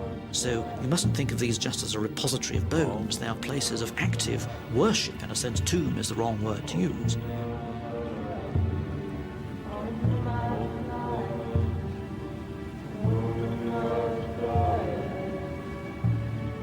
And the rituals, I think, in many cases, are communicating directly with the ancestors, probably by using hallucinatory devices, and in these altered states of consciousness, they thought that they were communicating directly with the spirits of their ancestors. And a very powerful set of circumstances. You're in total darkness at the end of a long tunnel, surrounded by their bones, and getting stoned on whatever it is that you're taking. And this must have been an enormously powerful emotional experience. They were probably using these little braziers with holes in their sides for burning something that you inhaled, and it wasn't just for the nice smell, it was almost certainly something that was a mind-altering substance. To these people, individuality in death didn't matter.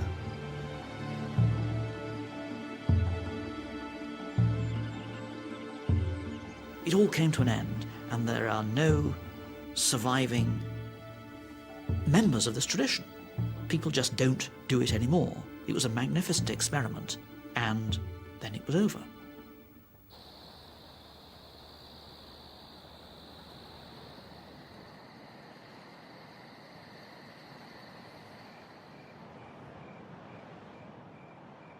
Far away, in the Middle East, a revolution was starting, which would end this vision of community forever. Human identity would never be the same again. In the Wadi Hanan, in southern Jordan, green malachite was exposed by flash flooding in a riverbed. It's one of the sources of copper. The thing that's fairly clear about malachite ore is that there was a lot of it around. In places like Wadi Fainan, it's one of the predominant rocks. Anyone that made a fireplace in Wadi Fainan out of the green rock was going to realise that this stuff melted at pretty low temperatures. And it wouldn't take them too long to know how to fashion this melted stone into a variety of forms. And better still, you could do it over and over again.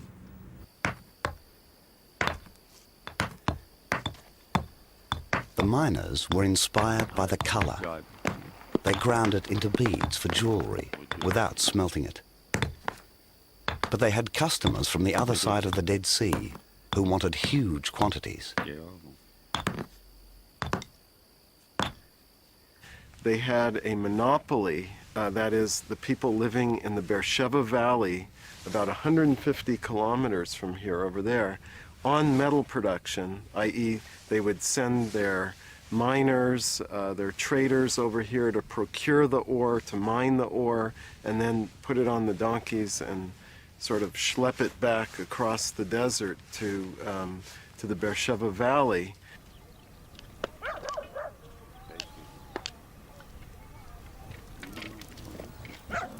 These traders had a secret. The exact way of heating the ore to create something fabulous. By superheating with blowpipes, they created the first true smelted metal. Copper was used to make everything from ornaments to daggers. Not only that, it could be endlessly recast into other shapes. We're actually finding copper objects abandoned, which is very strange. Copper crucibles and the nozzles of bellows, which show us that they're actually making those objects on that site. And they're a long way from any copper. The nearest copper is over in the Wadi Araba in Jordan, yeah? The other side of the Dead Sea and the other side of the Wadi Araba. And there we've got people who are apparently mining and smelting copper. And there's hardly anybody living there to use the stuff. So presumably, again, we've got networks. And people living in southern Israel know how to get the materials they need from people who live in what is today southern Jordan. And people in southern Jordan who are sitting on the top of metal resources know that there are people living over to the west of them, quite a long way away, several days' walk. Yeah? But there's a market, as we would say in terms of our modern economics. They know that there's people over there who want the stuff. Smelted copper was the first metal, and very exotic. It was a prime trade item, and the prime traders were the Rasulians. They loved a chance to show off, and copper could be cast into such wonderful shapes. Occasionally, people hid away the kind of things that they were making, not just the odd axe and chisel and mundane, trivial, everyday implements of that kind, but really special things. There's a couple of sites where we now have the most extraordinary hoards, extraordinary not just in the volume of metal and the quality of the technology, but the quite extraordinary things that they were making. These are not everyday objects. It's impossible to work out what kind of function these objects had. They seem to be emblems and kind of symbolic things which were placed on tops of staffs. And we have them simply because someone wrapped them all up in a reed mat and hid them away in a cave and never got back to collect them. There's something desperate about this hoard. It was dumped in a cave so deep it would be hidden for 6,000 years. Rasul was in trouble. Their powerful neighbours, Egypt and Mesopotamia, had developed massive irrigation schemes of their own. They had their own olives and salt. Suddenly, they ceased trade with Rasul, and this wonderfully complex culture disappeared within 100 years.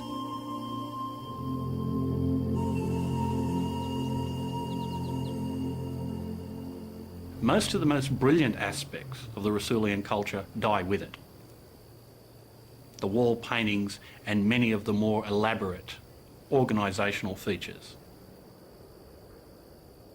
What seems to survive is the new specialised productive agricultural economy. Speculation has had it that what we see is the old elites, wedded to the land and wedded to the old religious values, seem not to survive. The new elites, perhaps more wedded to the production of agricultural surpluses, and as has been speculated, as the economy comes into stress, as the environment collapses, those people that cleave to the old ideas that the gods could be made to provide a decent landscape must have suffered when that landscape would not respond to repeated offerings.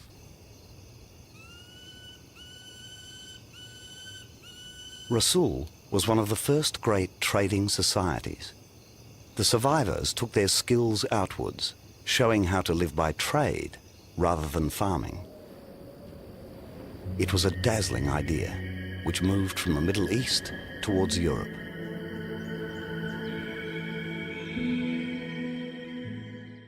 Salt is a commodity that is very, very costly. It's the white gold of prehistory. And at Rasul, you have the largest deposits of salt in the entire southern Levant, right on the doorstep. The wasteland around Rasul ran down to the salt-rich waters of the Dead Sea. The beaches were already an ancient salt mine. Salt made possible the mass preserving of foods like olives and fish. Now, they could be traded hundreds of kilometers to new markets. With donkeys, they could send large, heavy loads to their partners as far away as Egypt and Mesopotamia.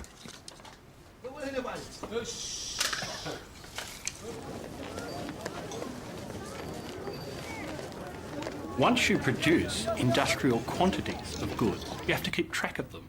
For the first time, people aren't dealing with small amounts of material that they're producing within their household for use by their household. They're producing large numbers of goods. Amazingly, they ran their whole economy with no money and no written numbers. When you're trying to work out how these commodities are to be moved around and who is to get them, the beginning of record keeping is symbolic. For a measure of grain, you developed a small symbol. For a measure of sheep, you developed a symbol of sheep. These first tokens are small clay counters, if you will. And the earliest records, from what we can tell, are records of combinations of these tokens, kept together, slapped together in a ball of clay, and sealed with the stamp seal of one of the signifying authorities. When the goods have been delivered, the contract is checked by cracking open the clay balls. This is the precursor to the bureaucratic systems of later ages. The invention of these tokens laid the very first tentative foundations for written language.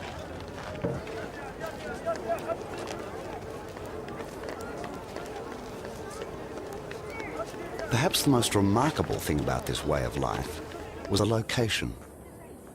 How did they survive in the middle of a desert? Everything in the Middle East is about water. All agriculture exists only because of requirements of water. The key issue in the South Jordan Valley, where Talalat Rasul is located, is that there is very little rainfall. To live, flourish and develop a major complicated society in this part of the world, you had to add water. The only way you could add water was through irrigation. The Rasulians were extraordinary pioneers. Faced with a hostile environment, they did not surrender. Instead, they changed it. They built a whole network of irrigation channels, crafted to follow the slope of the hills. It was an enormous imaginative achievement. These canals are many kilometres long. This is not something that 10 men and a dog do. This is something that hundreds, if not thousands, of people would have had to do. For the first time ever, the Rasulians brought everyone together on a single large project. It's commonly thought that the pyramids are the first great evidence for complex society. But at Rasul, 2,000 years before the pyramids, we have clear evidence of organised society. In Egypt, the great emphasis is on irrigation, as though it was unique to Egypt. We have the same evidence for irrigation, probably more extensive if it comes to that, probably 1,000 years earlier than they have in Egypt.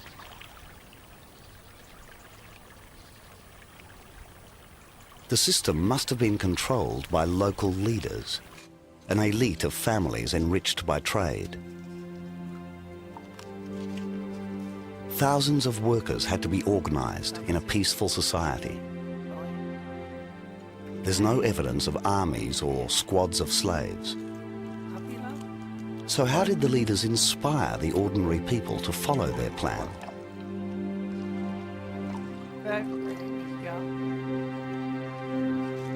The answer is painted on a wall.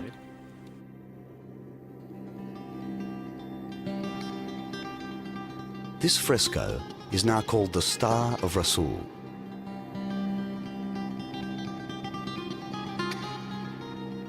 It was found on the wall of a family shrine. This motif appears nowhere else. A central star, glowing with colour.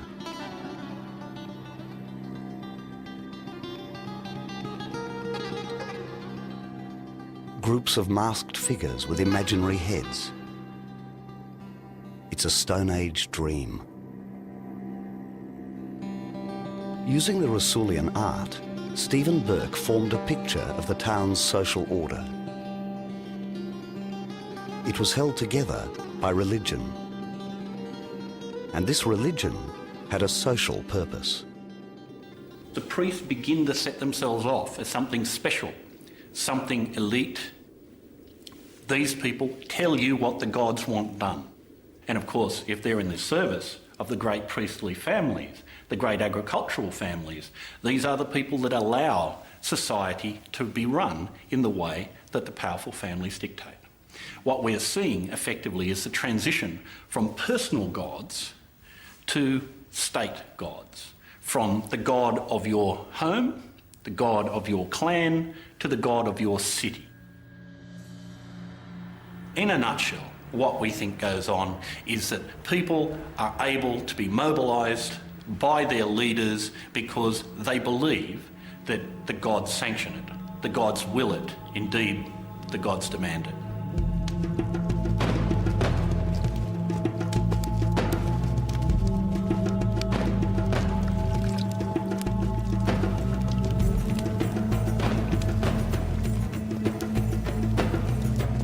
Water was the centre of their lives and their faith.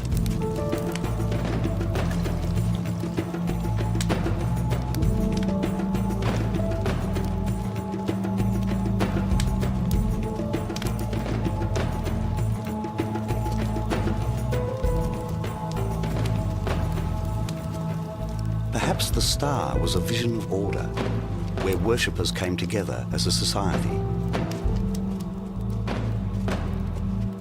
They were united in faith.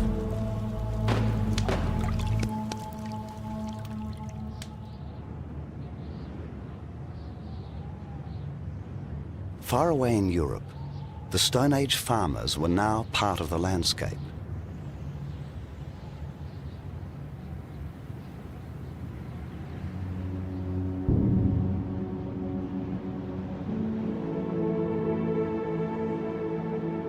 Here, on the Atlantic fringe, the vast natural world was full of mystery.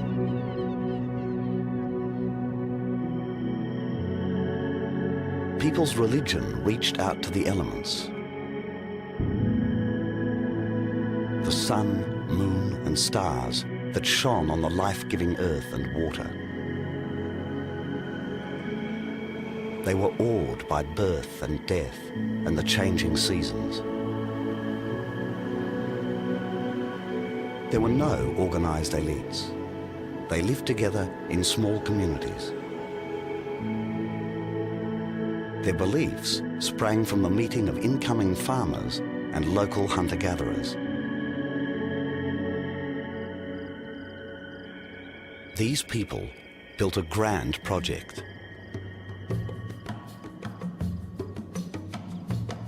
Over 2,000 years, they erected massive standing stones in forest clearings across Europe.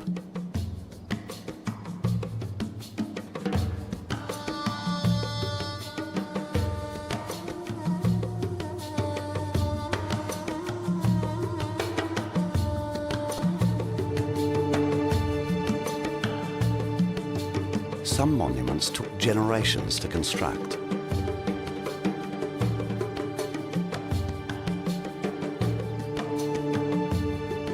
Later, another wave of incoming farmers brought in different beliefs. They smashed the great stones down, turning them into underground burial chambers.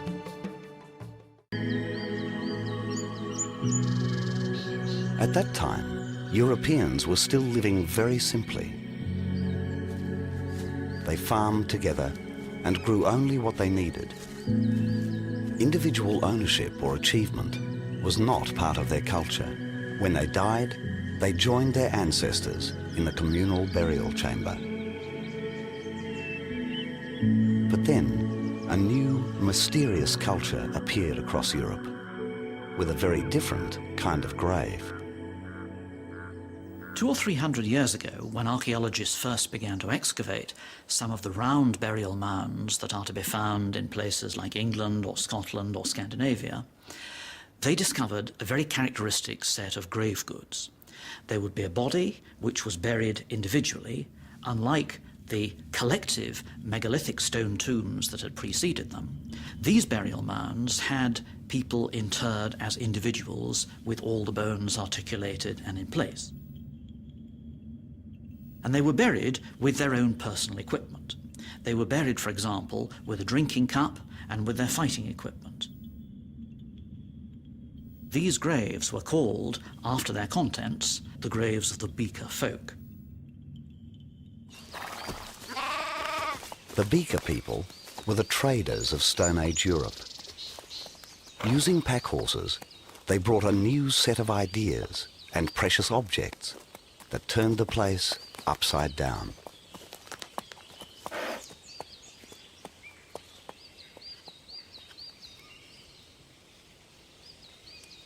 They were able to trade, they were able to organize supplies of things. Very small quantities, we're not talking about bulk trade, but items that were very precious and were considered highly desirable and were traded over long distances and gave these people an entry into a wide range of other societies.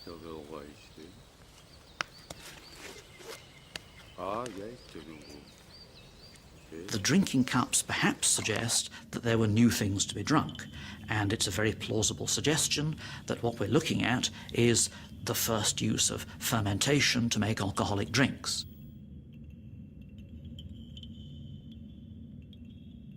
This is a very handsome example of one of these beakers, a relatively early one, and you can see what it is. It's a tall drinking cup that would have held a considerable quantity of liquid.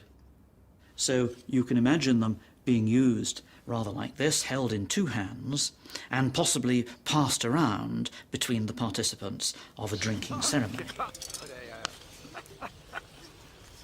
The drinking cups suggest that there were new things to be drunk. They made an early form of mead using honey for drinking rituals. Fermentation was one of the ways of showing off your elite status, along with having your elite weaponry traded over long distances. So they're all different ways of showing how you have access to things that other people can't get. And what we're really looking at is people who are rich enough to have sources of sugar to provide fermented drinks. So this is both a drinking vessel and also a symbol of power, a real symbol of wealth and the ability to mobilize these rare, sweet substances which can be fermented into something even more precious, that is the intoxicating substance, alcohol. The Beaker people brought the spirit of change that shook the staid old Stone Age life.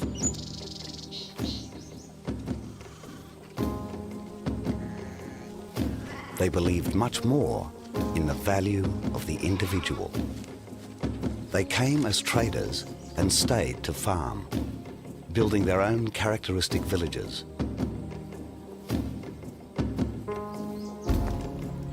What's more, they brought the art of smelting to the north. They added a vital secret from the Middle Eastern trading routes. Mix some tin to copper, and you get bronze. This process was so important, the Smiths had the richest graves. They were probably clan chiefs.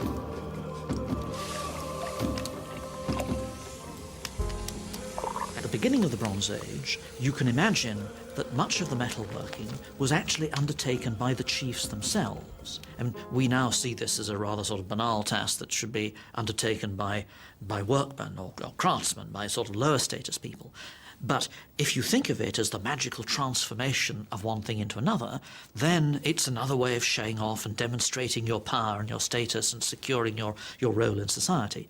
And so it's therefore very characteristic that you find the moulds in rich graves, in the graves of the chiefs.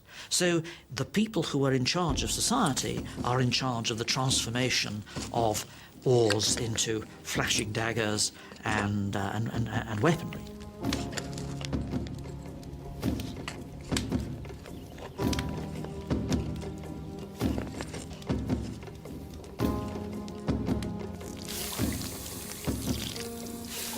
The Bronze Age consists in the introduction of edge weapons that you couldn't make effectively in stone, daggers that increasingly get longer and longer and become swords, spearheads that can be really effectively fixed on the end of a long pole. So the whole nature of armament was transformed by the introduction of a really effective working metal, bronze.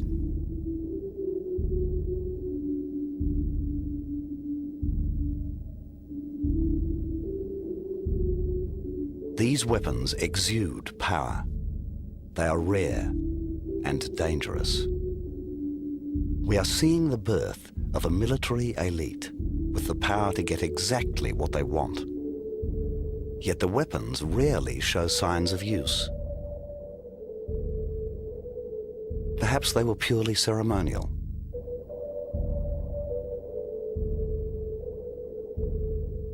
These leaders wore breastplates and decorative metal jewelry, again as symbols of their wealth. And they had another power symbol, the mounted horse. The pack animal was now being ridden. The owners towered over everyone else. They could move fast and cover huge distances. Horses were expensive to keep. a single horse eats more than a family. Only the elite could afford to keep them. This accumulation of symbols suggests they were preoccupied with power. They were developing a new kind of society with leaders and followers. The leaders dominated community life. Most farmers who produced life's basic necessities were the followers.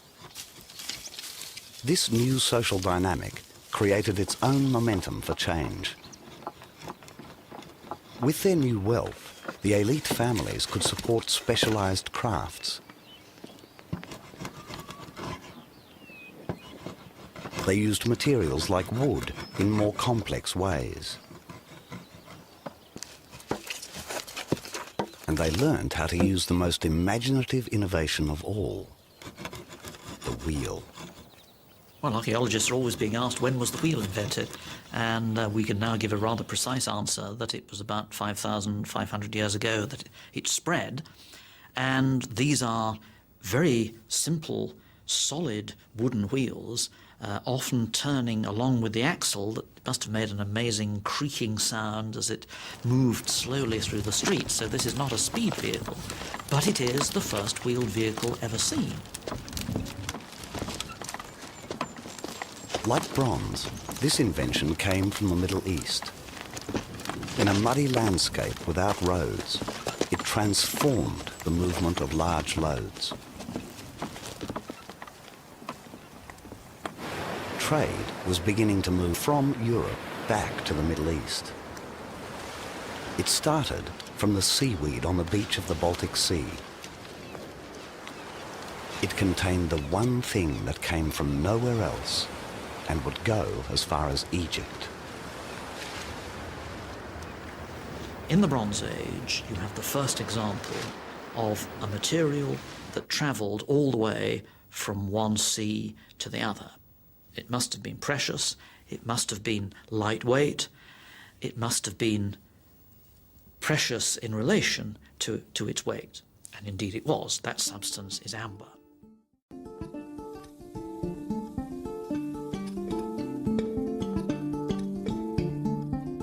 Legend tells us a river of tears flowed at the beginning of time into the sea, turning to amber. The clear tears of the innocent, and the dark red tainted by the evil and corrupt.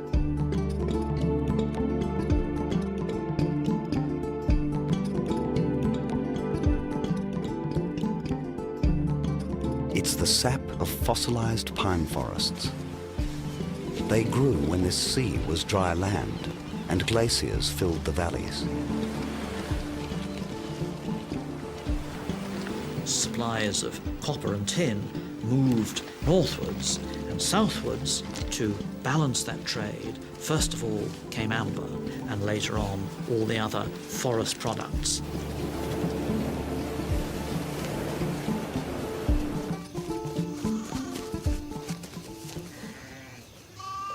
The daily farming life of the community was bound by a network of sharing and obligation. Milk, grain, and labour went back and forth. In the give and take, the elites offered social organisation and protection.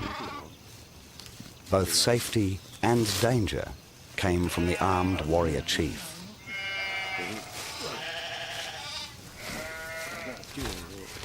Communities expanded their farmlands and knowledge under the faint shadow of violence.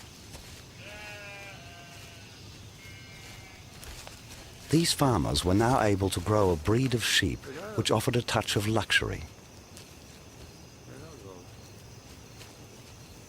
The fleece was different. The open, straight fibres of earlier breeds were now curly and dense. It is the wool we know today. To use it, they developed the gentle craft of spinning. Clothing could now be much warmer for this northern climate. customers wanted status, so spinners turned to the expert colour dyers.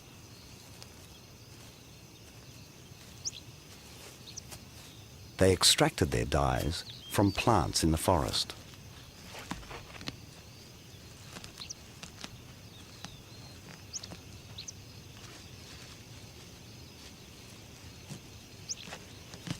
These people were healers, whose knowledge of remedies was the beginning of medicine.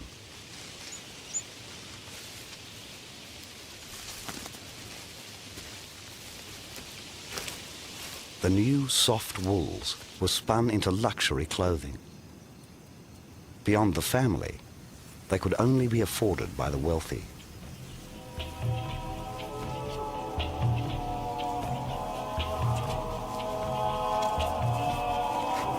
The clothes were so loved, people wore them into the next world. They were buried as individuals and took with them the symbols of their own identity, their clothes and ornaments. In these magnificent burials, discovered in Denmark, the dead were placed in oak coffins hacked from whole tree trunks.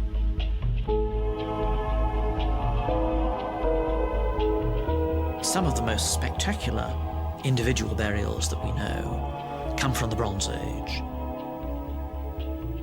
We have a sudden window on what life was like in Bronze Age Europe 4 millennia ago.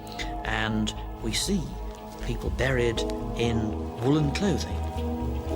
It's brown wool, it's very simple, in many ways it's rustic, but it's the height of sophistication, and probably only they, as the leaders, could afford to be dressed entirely in woolen clothes.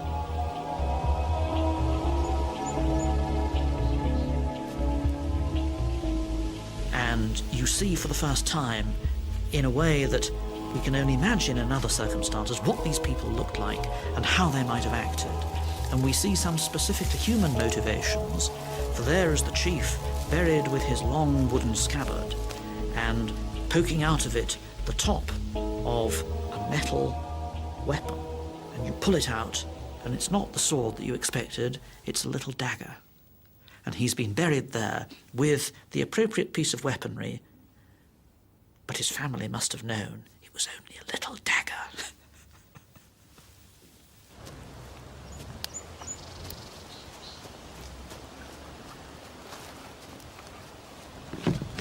The coffin was placed on stones above the ground. These funerals of the powerful were elaborate ceremonies. Later, a great mound of earth would be built as a tomb. It was there in memory of a person whose name was expected to live on.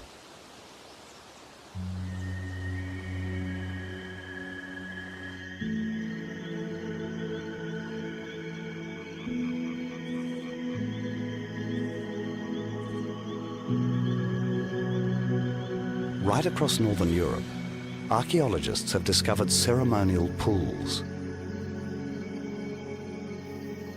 Many are guarded by mother goddess figures, important to the first farmers.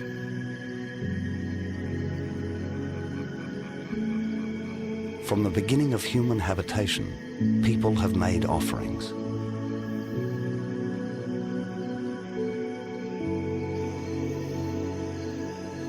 Now the warriors added thousands of new objects.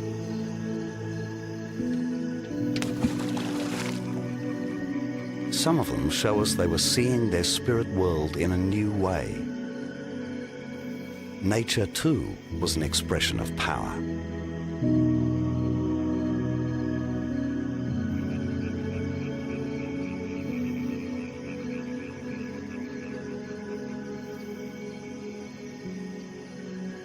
The sun god rose each day, drawn proudly across the sky by the horse.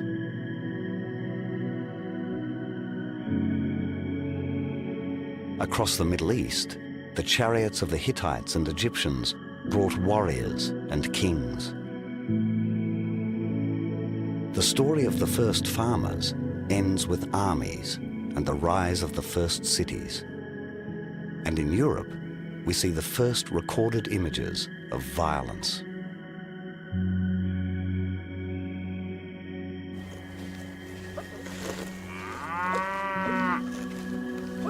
The farmers were running out of available land.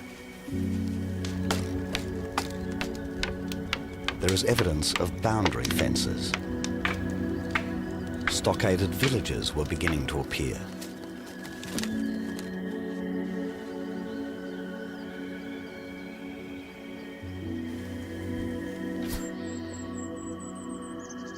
The last hunter-gatherers collided with the warriors.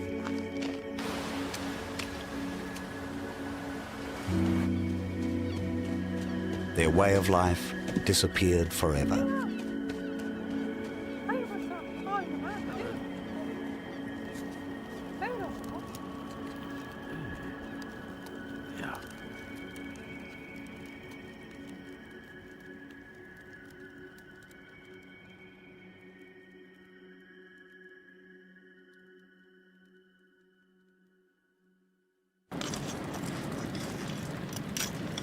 And then, around 3,000 years ago, there was a dramatic increase in the use of metals. The smiths discovered iron, which swept Europe.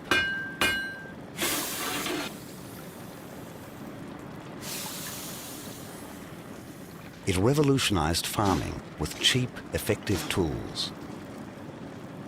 And it gave rise to great Iron Age civilizations. It loosed the sword and the soldier on the world.